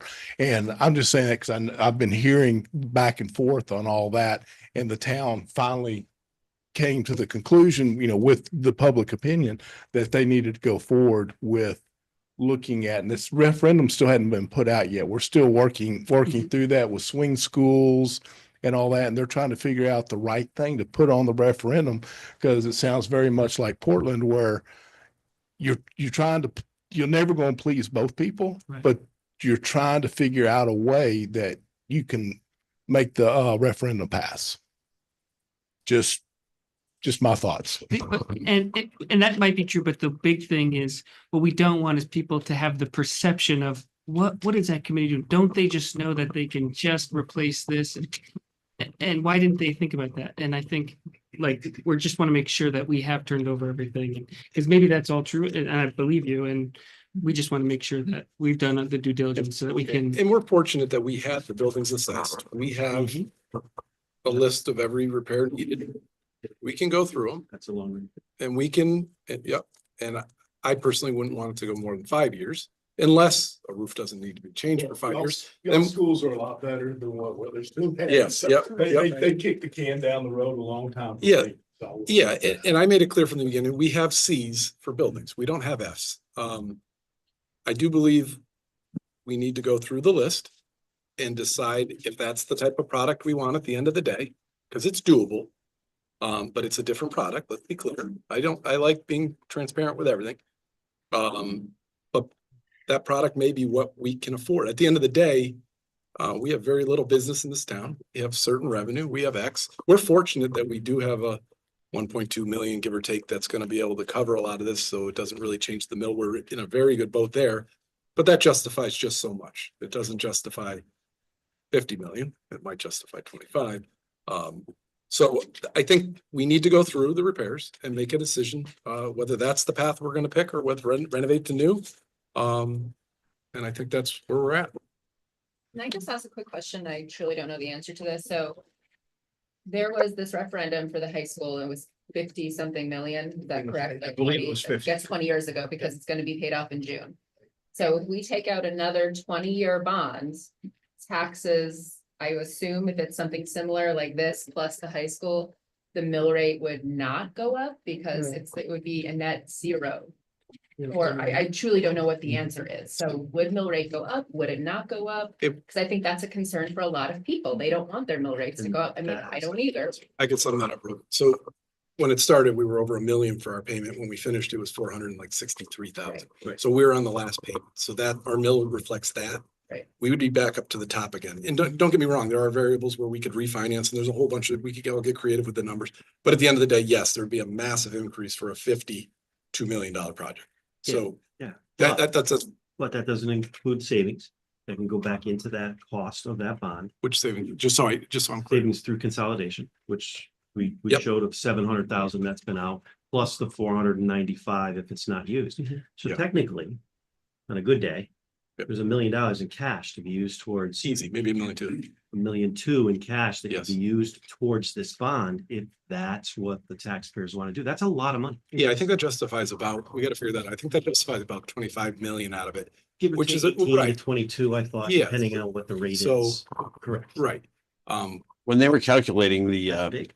when they were calculating the mill rate, I gave them a cash flow for the project to show how the borrowings would happen. Yeah. And if you do 2 projects and your borrowings spreads out over 10 years, or you're doing capital and they're all different scenarios on impact. It's not, you don't take a loan for $50 million and sit it in your bank and pay interest on it. You're just taking it in small notes. So it doesn't really work. Could we see Yes. could we see like a $25-30 million scenario and a 50, just so we have a, so we are. Is that Again, go but to the the point, bond? like, where's Is that? you or is that the bond? I did the cash flow and then it was given to the bank. I can handle your cash flow. It's our I'd accept bond. that. Well, these things are it's just like Yeah. you do spending and then Yes. then your spending over time goes like that. So- Good. if what I'm hearing is, now take a look at the final scenario, and I know we did this, we'll go back and look at it again. To look at what it's like to do capital projects on the three schools, 3, 5, 10, 20 years. See what that looks like.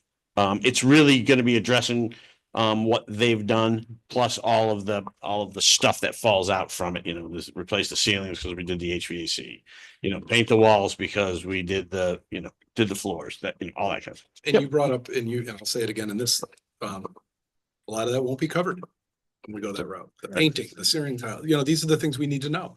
I think we just need to go through the list and we just need to dive into it. Yep, I got it. We have got your message. All right, I'll drink my coffee. now. Thank you. But could you talk just a little bit more? I mean, you brought this up last meeting or 2 meetings ago, and you sort of alluded to it tonight with the 50% thing. Yeah. Could you talk to that a little bit more with the capital? If we went the route of capital projects over time, I think you were explaining to us last time that if you hit a threshold where you've now worked on more than 50% of your building, even if it's through capital projects over time, No, not over time. this is what I'm trying to ask him about it. Can you help us understand that 50% threshold and what the obligations are towards meeting code in a building once you go beyond that, and what the benefits of that are when you're bringing your building up to code, but also how that impacts? I mean, you kind of indicated there's like a tipping point, right? So there's the state, it's the existing building code. And we would be pulling the permits through the existing building code. And in the existing building code, there's different levels of alterations that you do to a building, and different rules apply. If you're doing a level 3 alteration, doing more than 50% of the building and you're upgrading this, that, and the other thing, you may as well just use the IBC. And if you got to use the IBC, the International Building Code, which is our current state building code, that means everything comes up to code. That means you have to meet energy code, you have to meet indoor air quality, you have to meet accessibility. And the difference between an alteration and using the IBC is, in an IBC project, every single bathroom has to come up to accessibility code. In just a minor alteration project, it's just accessible bathroom for one of each type of user on each floor. So you can cut down the accessibility. So the 50% threshold is a big deal, because once you're over 50%, it kicks in all of those codes. Mhm. So to the question, all right, we're going to go in and we're going to replace the roof. Do we have to bring the entire building up to code? No. We're going to change the underground storage tanks, and we're going to replace the boiler. No. Are we going to replace all of the lights and the HVAC system in the building? That is where I am told, and I am a former state building official, just so you know, I knew you looked familiar. and an architect, that will kick off the IBC.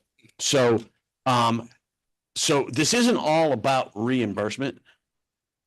We're kind of coining it that way because of your overbuilt, where you're so overbuilt here that your reimbursement is almost nothing when we renovate all of these buildings, because you're just so overbuilt.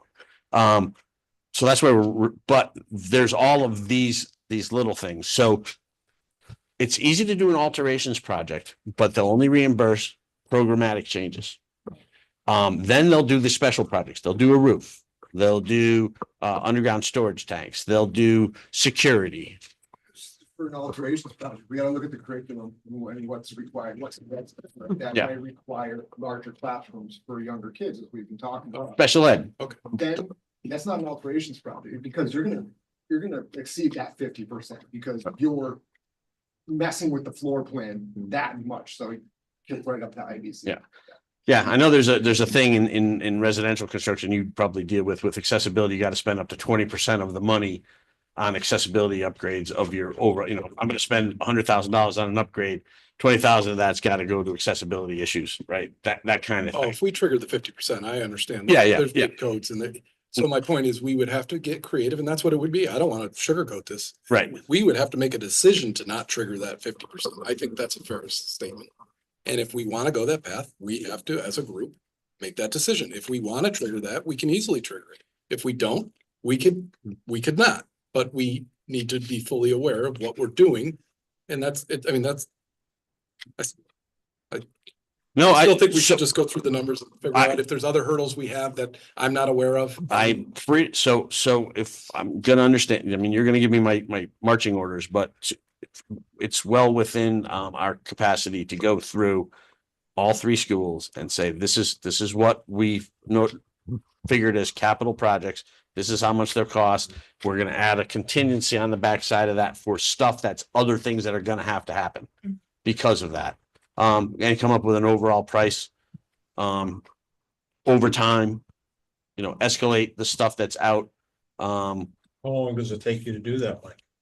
Let's do it in a couple of weeks. We can do it in a couple of weeks and we're gonna be, these are budgets, not estimates, obviously. Yeah. Understand, fair. And You gotta know. and I think you're gonna be surprised and not in a good way. Because a couple of things are going to affect these budgets and I'm just pre-warning you. The first thing is one of the main drivers of construction costs is complexity. And there's nothing more complex than working in a building with a bunch of little kids in it. It slows you down.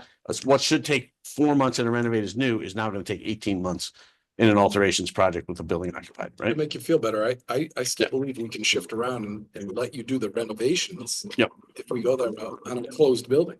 We are fortunate we have an extra building, so you can take that scenario right out to keep the cost down. And maybe you gotta close out building permits and we gotta get creative.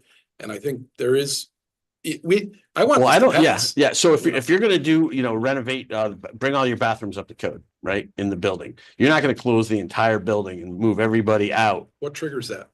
The bathrooms up to code, all of them. Triggers it? Yeah. Like, why would you do it?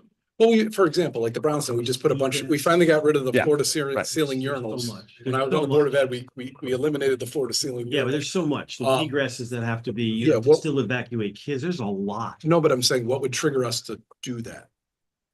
You are in violation currently right now of ADA. I can tell you that definitively. You already mentioned that, and I caught that in one of the Yeah, last meetings. yeah. I don't like to broadcast it, Yeah, but yeah. you were in As soon as violation. you Yeah, touch it. you were in violation since 1991. Yes, we are. I- So, When it was done. so. I'm sorry. We haven't When it was said done. anything. Yeah. So just to be straight, Frank. Yeah, wow. So we could pick and choose which ones we do, I think that they want you to be moving towards compliance, but everybody says, people will say, all right, so one program in each building needs to be, so one first grade classroom, one second grade classroom, one third grade classroom kicks in as an alteration for accessibility, which you were required to do since 1991. That means that you need to take a wheelchair from a parking spot to that classroom, to their bathroom, to their cafeteria, to their science room, to their art room. It's, And it should be, and that's so it's that student needs to go around to each thing and as long as they have access to each program. Mhm. So by the time you run the chalk over that whole thing, there's very little that you didn't touch. are we deficient in a lot of that? Yes. And So- it's- yes. So that report,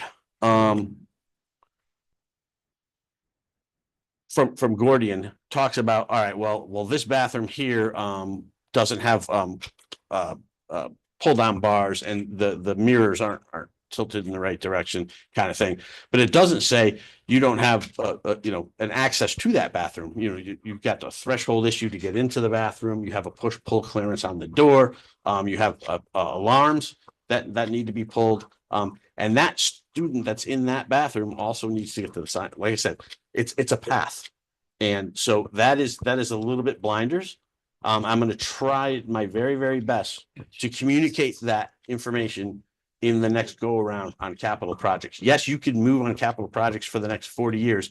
You had been doing it since 1991. And, so that's where you are right now. I think we've made a decision to stop the leaks. Yeah. So there's that. So then a few years back, the Indoor Air Quality Act came in.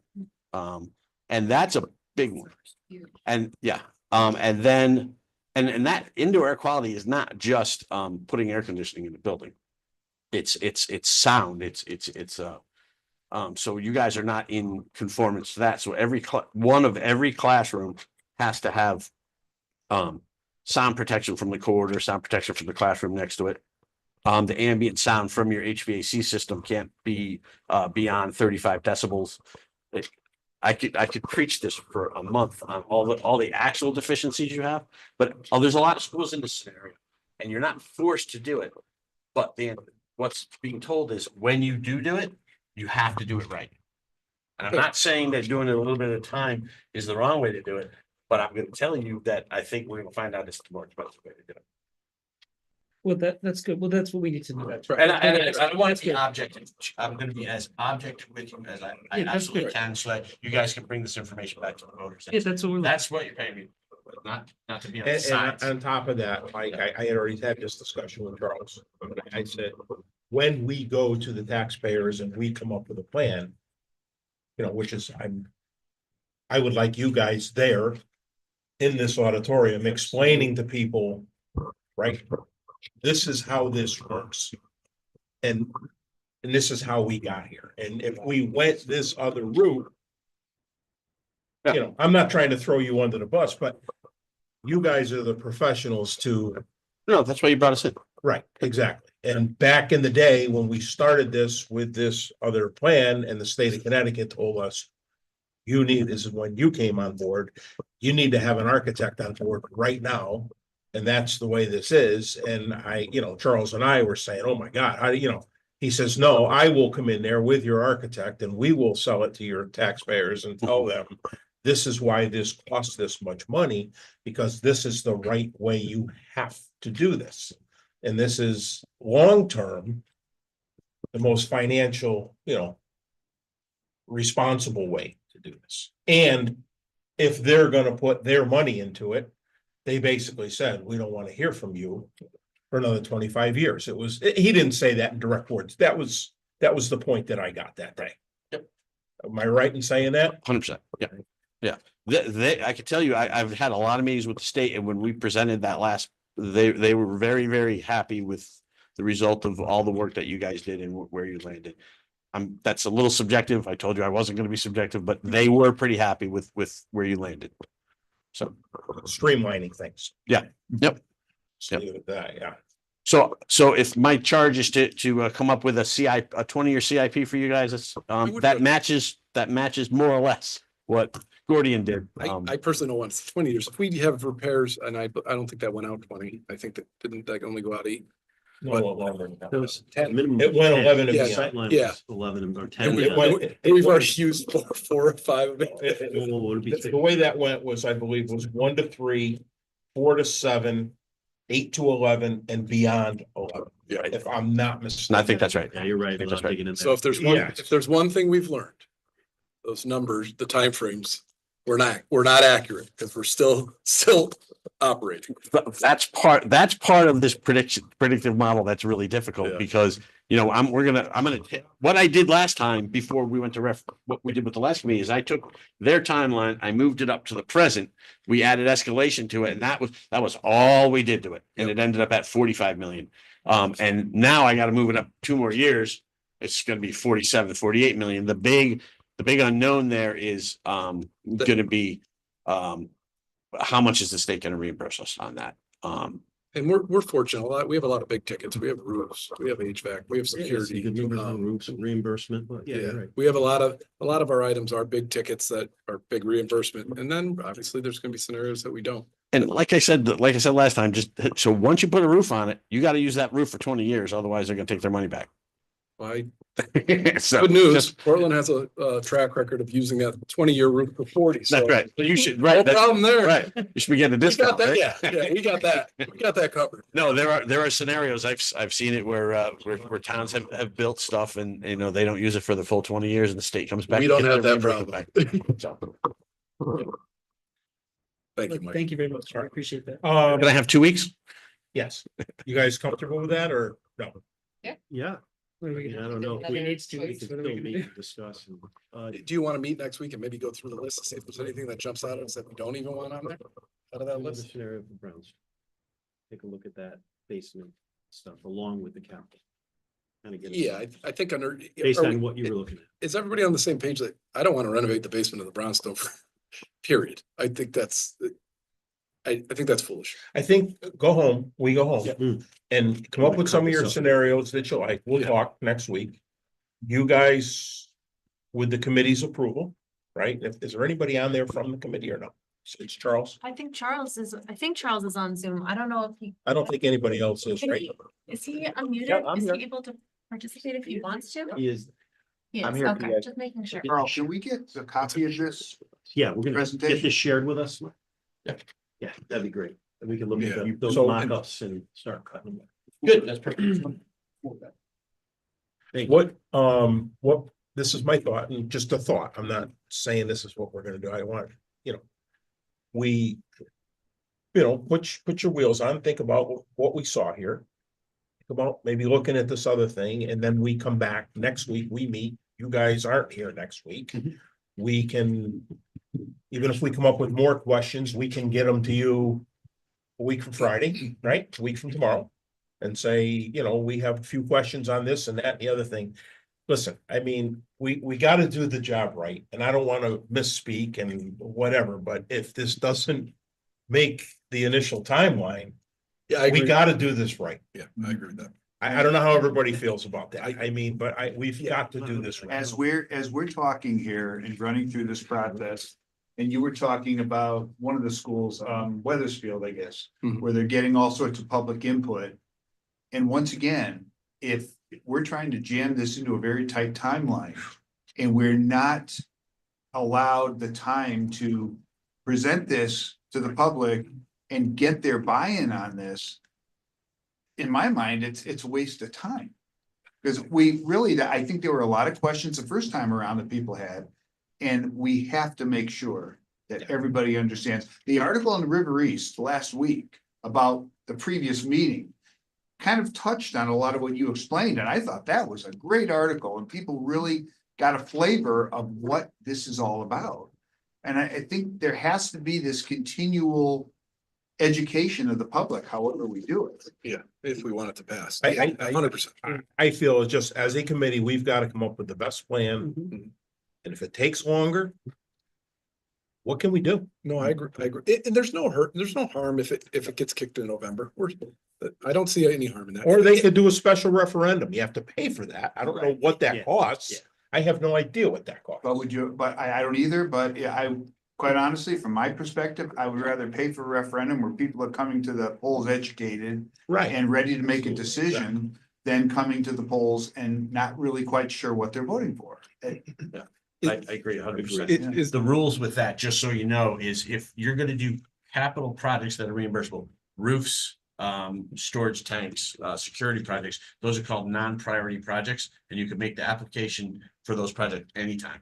If you're gonna do a renovate as new, or an alteration, or a new construction, which is what we're talking about here, the deadline for application annually is June 30th. Mm. And you have to have it, That's, everything. That was why we're That's- that triggering was this. why That's the the trigger. hurry. Yeah. And what is- That's why we want to get. So we don't know what the reimbursement rate is for next year, is that why? Or Um, generally It's, the it's. same amount or? It's generally the same amount, it'll Okay. drift a point or two. But the reason they do that is because June, the Department of Administrative Services collects all the applications. Okay. Then they forward them on to the state senators, and then they kind of take a look at them, and then they all make their decisions. They move the ones they want into the bond council, which is in like December. Then they move those to vote in February, and then the money is in place the following July 1st. So that's. So, but if We we, have to have a referendum in town that Yeah. has passed in Right. order to apply By by June 30th. We had that exception last time because it was a presidential election. Correct. Right. Every Okay. 4 years you can do 1 that. year. so Mike, if we came up with a plan per se It's really- in May, late May, Before. and we got this application in, or whatever you want to call this thing, by June 30th, which would probably go more through Charles and you Charles guys. submitted that. He submitted it last We time. have to have a vote before he can submit. We would have to have our referendum, Yeah. otherwise we would have to wait till the following Correct. June. Following June. Then you have a year. Right. And you have all the escalation of costs that comes with every passing Year and a half year. for And design, you're out leaking. 29, Yeah. you're at 29. And let's also let's also be clear about the reimbursement rate. We are currently at 51%, but as we have some of these projects in town come online over the next couple of years, that's potentially going to impact our reimbursement in a more significant way than just the like one up, one down that we've seen over the last few years. So there's reason for us to move quickly. Okay, so let's make that our goal, right? Let's do the best that we can. So the benefit of getting it onto the next referendum is in the best case scenario, possible approval in this next referendum. Application in June, the state, the people who have to approve it in the bond council does that in December. Money gets dispersed, you said by the following July, possible construction start in 27. There's a couple of different ways to approach that. Or versus, it's a big difference. Yeah. So best case scenario, what you're gonna wanna do as soon as you pass the referendum is, hire the architect to start designing. You're at risk because the money hasn't been put Yeah, right. in place, It but hasn't been but looked if at you by wait the that bond year, council. it's another year of escalation, and that sounds self-serving. No, I no, don't but- intend it to be self-serving, Yeah. that's just the way it is. So, okay. Yeah. Well, that clear, that, I mean, I may not be the architect, so it's not self-serving, but. no. Who would create the numbers so we have a handle on it? Different scenarios, different millions, what it would be. Bond. Yeah, That would be our like- bond council. So So the first selectman deals with that and be deals with bond council, I meant takes for the us to get figures. rough numbers, if 25, 35, 45, 55 million, what that reflects, so we know what That we're would be bond doing. council. You're, So I do a cost estimate that goes to the state. As part of the no, application. I just want to see what it's gonna Rough- cost us. rough as a- numbers. Yes, as a town. Mike Oh. can take that to bond council and he can Yeah, get a rough Charles, projection. Charles did that Yeah, recently. Yes, Yeah. That's what I was So getting you at. can do that. Who You can give me You can those? ask You can for a get those. 20-year versus a 30-year. yeah. And they can bring you those numbers. and I- You can be able to look at I them. gave him a cash flow and he based it on the cash flow. Yeah, Who I don't did think that? we want a 30-year. Our bond council. Or bond council. Town. Yeah, he basically showed up the Yeah. bank. The bank That was for 30. Says this is what the loans look like over the time. So can somebody show us, just so we all have a handle on what 20, we know what we have for free money now, excess money, million two, whatever. We know we're gonna have to put more in, but what does 25 get us? 35, 40? I'm not looking for everyone. Yeah, that's your better. That's. Yeah. That goes through Mike, through to bond council, that request, and Mike could bring it back to us. Pelton, When the mortgage calculator just, I can. it's a little different. I mean, what they produce is a little bit different than a mortgage calculator because it'll show you, your. I mean, the numbers we saw from them in the past, it broke it down. If you take out, however much of the project here. And a couple of years later, you take another chunk, and a couple of years later, you take another chunk, and so then it prices out over time. Would that show the mill rate as well per year? It did, yeah, did, okay. that was. in That's that what I was chart. trying to That's get. an Yeah, important piece. that's in Yeah, that chart. that's what I'm trying to get at, just so we can get a handle, because maybe it's not as terrible. It's variable. Right, that's what I want to know. Maybe it's, Yeah. Yeah, that's what Yeah. that's what I Yeah. want to know. Everybody very looks at the variable. one, So who do- everybody looks at the biggest part and says the mill rate's going up 2.1 less. so who do I get to work on that to give us a Mike spreadsheet? Pelton. Mike Pelton. That's right. Yes. Okay. Is that gonna be you, Vice Chair? You're gonna get Mike Pelton to create some, I think it's safe to say we already know we need a scenario for 52-ish. We're gonna need a scenario for, You're saying 52, but it was 40 to 43 and Bob was saying an additional 4 to 5 for the secondary complex. Mhm. So that doesn't get me to 52, that gets So me you to, you got 86 million right there. So you got 44 and 42. That's 86, 86, plus- Portland. so 45-ish. Yeah, right, 45 to 48 is And there's no what I'm cost. hearing. So now just remember, now in this scenario, you're spreading this out into two projects. Correct. So you're gonna have, so That was my the point. last bell curve looked like this, Yeah. right? Yes. This one is gonna go Right. there. Yeah. Okay, it'll be, so you'll have a double spike. Right, and I was compensating for that. Versus what the last referendum. Yes, so I'm trying to compensate for that, and maybe 5 million was too much. to Yeah, and I think they looked at the worst case scenario as the impact, when that's not the actual impact. I think we're in a better position if we know what that actually means. If it's something, you know, to Jen's point, I think that we need to know that, and that's gonna help guide us, because, you know, I think that's what most people want to know. How does this affect my bottom line? exactly. So that's, yeah, I think that's, and we can do two things at once. We can get that separately, the numbers, and then we can also move forward. You guys are allowed to put out explanatory text that explains all of this. That isn't the referendum question, that just specifically speaks on these issues. And I think if that went out, it might, you know, it was a different scenario because everyone saw $68 million. But that wasn't the case. I think once we get to a certain point, I think we have to go more public. I think you've both been pointing that if we want to sell this to the public, no matter what the number is, and we've got to figure out what the effect is, what the real number of this town can handle, what we all believe is going to pass. But then we got to sell this. I think as a group, we have to come up with something that we believe is going to pass, because, you know, I don't want to keep kicking this can and getting nowhere. I think that's counterproductive. So, Well, and again, John, and hopefully maybe you can help us with this, is that we really need to know if we're gonna have that cash or not. That makes a huge difference. Are we gonna, other than the savings in any consolidation mode? Yeah. are I we get no gonna- vote, but my vote is yes. Are we gonna move? I hope so, but that is decision by the Board of Select. And that's, Because they're coming up on budget season, there could be many other projects that are earmarked for it, but we need to know that Is that something that you can talk to Mike about getting on the agenda to just talk about? for a discussion. Just a general Just the discussion. 450. Well, Yeah. at some point, it can't just be discussion. That completely changes It does. the direction that we go. If Yeah. that money is not allocated, the money that's allocated now is not committed to this project, well, this whole thing is dead in the water. It changes everything. We don't. That who makes a knows? big difference. Completely changes the direction because if we without use, knowing Yeah, that we we're build done. from there. so to let you know, the savings, we, as a group, thought it would be good to put it towards the Board of Ed, towards some of these capital expenses, so then we don't need to borrow it and potentially pay back twice it. So if we put just, yes. Yes. That's been the until- conversation Yes, from it- Ryan. so essentially, Use that until the bond is. due, yes, so, And then it goes right back to you to pay a So- portion of the bond. so essentially, Who would be best in this group? Because I think if we put on the agenda, we need to have somebody from this. I think Bob- Well, from the Board of Ed, Dr. Britton. Yeah, Dr. Britton made put the proposal together. It went to Long Range Capital as part of the Board of Education's Long Range Capital request. Okay. So the proposal has been made to Long Range Capital. It, went to First Selectman Pelton with our Mhm. Board of Ed budget request. Oh, Um, it's with the budget. It is, Yeah. it is, but I It think is. Bob is suggesting that maybe even before you get into the budget season, that the Board of Selectmen might benefit by having that conversation.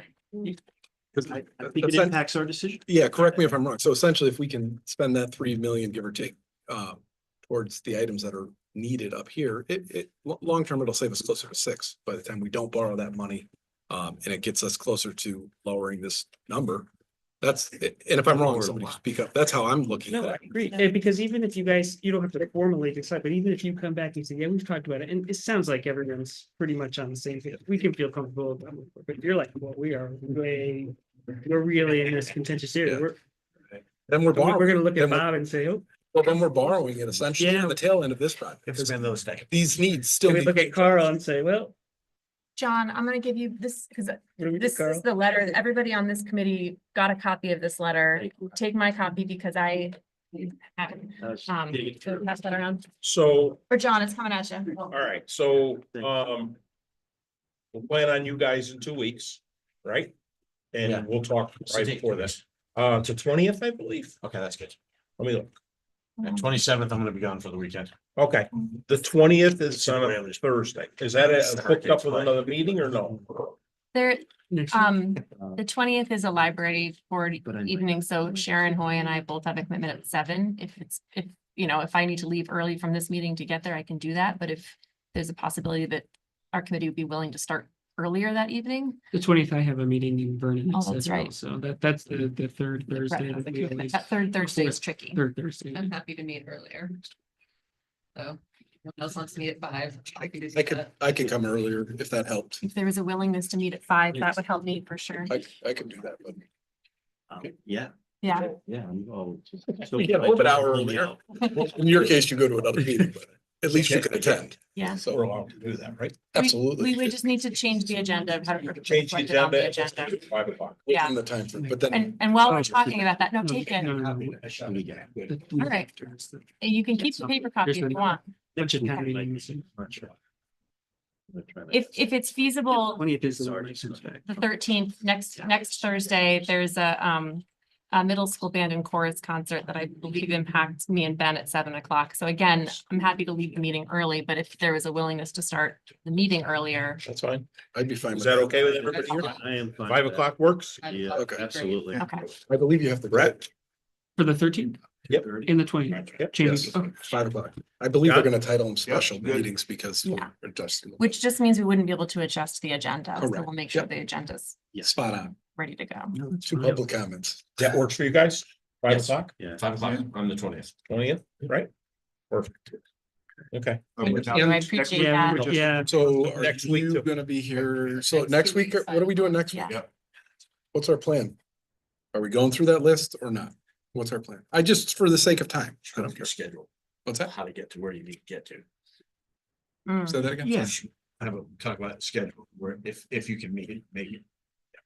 Yeah, that's, we have a lot of sightlines information there. That's what you're talking about. We'll go through that. I mean, that's something that you've been talking about for a while, so I think we should do a little bit of that. Absolutely. Mike can be here. Mike's a No, plethora of knowledge. no, well, the 20th will be here. No, they're not gonna be here next. Next week, we're gonna go through. We have all that. Which mic gone are we through it. talking about? That- You're talking this about- mic. Are you talking about, okay. Yeah, I'm gonna be doing something with the sightlines report too. because Yes. that's In 2 weeks. But we can look at that in advance if you have any questions on stuff, espally for me that might have been. You're gonna done. answer a lot of them. Well, that's I don't know. we ran against two on this survey that came out, a lot of stuff had been done. Yes. So let's make sure those things. Yeah. That's a big word, a lot. How about some? Yeah. So. We don't move too quick. Whole around. bunch of some. This was a I'll go lot, with you. it gets to every doorknob, No, those things like that, that was a pretty, intensive list. I looked at the big numbers. Bob's a miracle worker, but he didn't. So, Okay, so we're good with that? 5 o'clock at both dates. And so next week, maybe we're talking through The the, list the, will- the schedule and if we can make it to May, and we're also talking, we're gonna take a week to go through this presentation on our own and kind of process that as a group. Is that, Yes. Yes. yeah? Is there any way possible before you send this to us, could you add that scenario 3? Yes. Thank you very That would be much. great. Oh, yeah. Carl, do you need my email or? Thank you. Yeah. Uh, Add the numbers on. Big number. It's, Audience of one. it's John Moradillon@gmail.com. Easy. What is it? John Moradillon, JohnMoradillon. The two of us. How was her name? Maura. I'll tell you, you don't know how to spell it.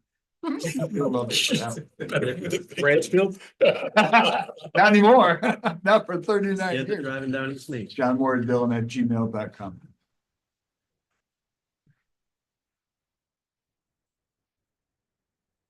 Yeah, we Okay. appreciate your. Thank you, time. guys. Thank you guys very much. Thank you. Well, We love your picture. Please. They don't see that.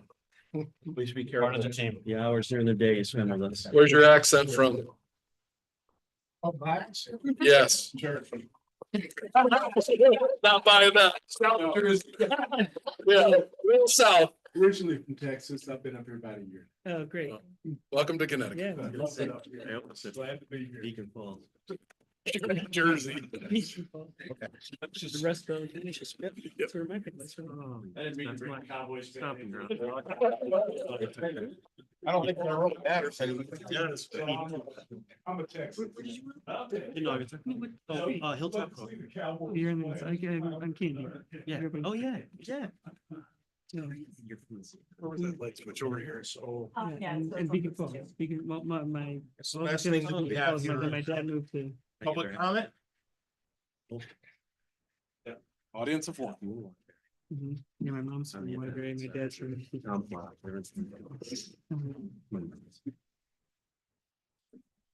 Good evening. My name is Stephanie Tatro. I live on Great Hill Road here in Portland.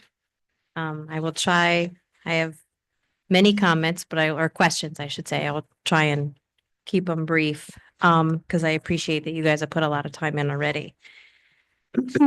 Ben, I'm with you on the concept of keeping sixth grade with the fifth grade cohort. I think that to maximize the use of the space at Brownstone would really be valuable. And I think that we really need to weigh that heavily.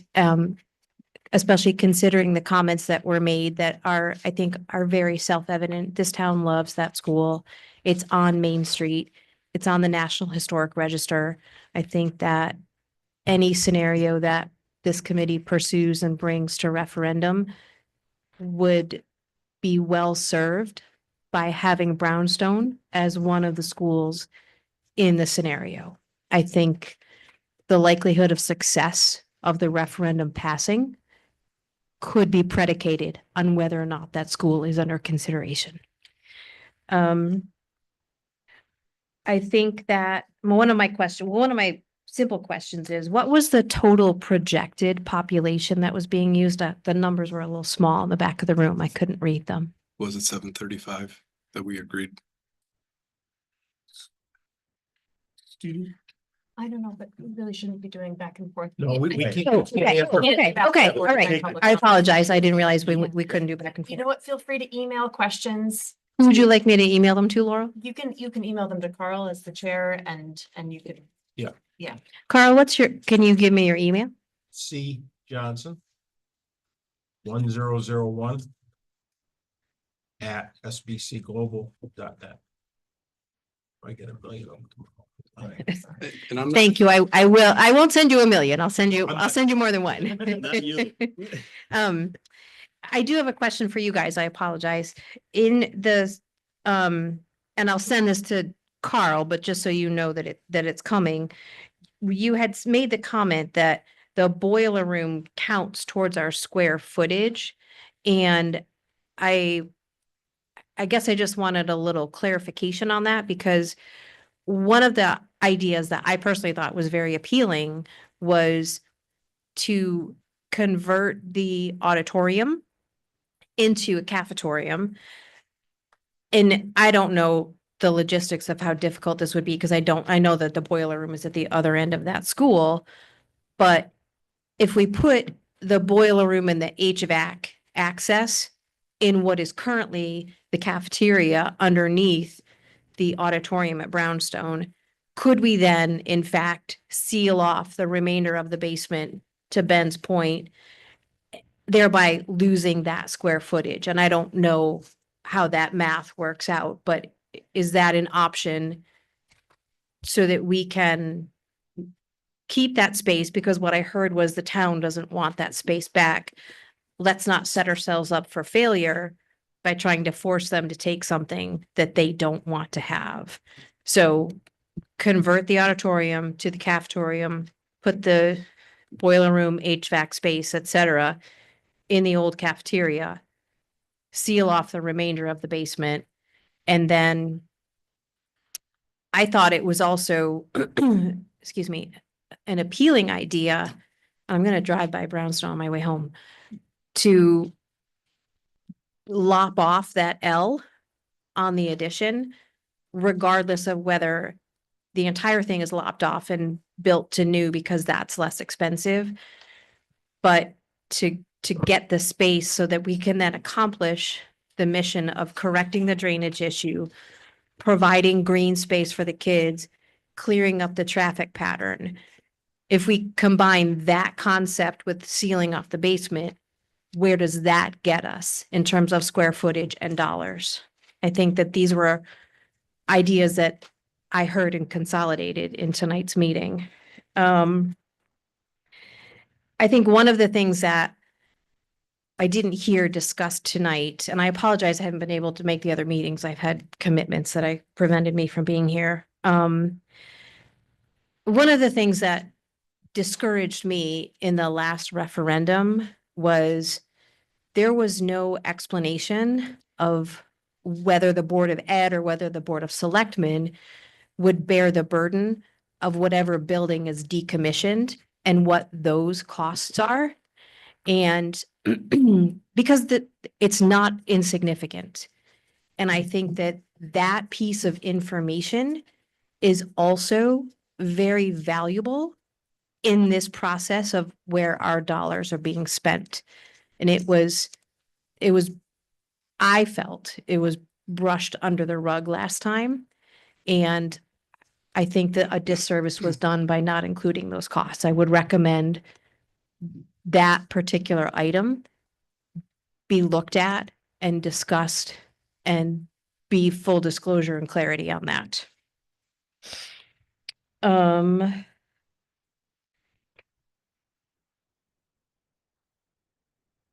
And, oh, I'll put this in my questions, but I was hoping I could have access to these slides as well tonight. And I think the other thing that I did think was appealing, and I think you guys will get to this next week, and I'm going to try and make the meeting if I can, is the idea of renovating one school to new and the second school be more of what can we do to make this building viable going forward without renovating to new, taking into consideration, because I believe, and correct me if I'm wrong, I believe there is some reimbursement from the state for renovation that's not renovate to new. So in the exercise that you guys are going to go through next week, I think we'll get to the answer to that question. I looked at those, the list of everything that needed to be done at every school. I'm an accountant, so I looked at that math because at one point I was like, why can't we just renovate the schools rather than do this whole new construction? And based on the list of what was poor and fair, if we just did those sort of things, it came out to within $1 million or $2 million of what we would have spent doing the project that did not pass referendum. So I think we kind of ended in the same place, but we're a little further down the path. And I appreciate that there is a cost of doing business if we can't get this project done in time for the May referendum, but haste makes waste. And you're talking about millions of dollars. And I think for the unknown increase in costs that could be incurred if we wait until the November referendum, maybe a cost of doing business to get this right the first time so that it has a better opportunity to pass at the next time it's presented for referendum. That's everything. Thank you. Thank you. Thank you. Anybody? in the public? Thank you, Mike. Thank you, guys. Nobody? Okay, motion to adjourn. 5 o'clock, 5 o'clock next Thursday. Okay, here. Make them. I'll second that. Please All those in favor? Yeah, anybody parked down, please use the back door. Are you parked down this parking lot? Yeah, please use the, Walk down the stairs? Yeah. Go out the side door, for sure. yeah, go out the side door.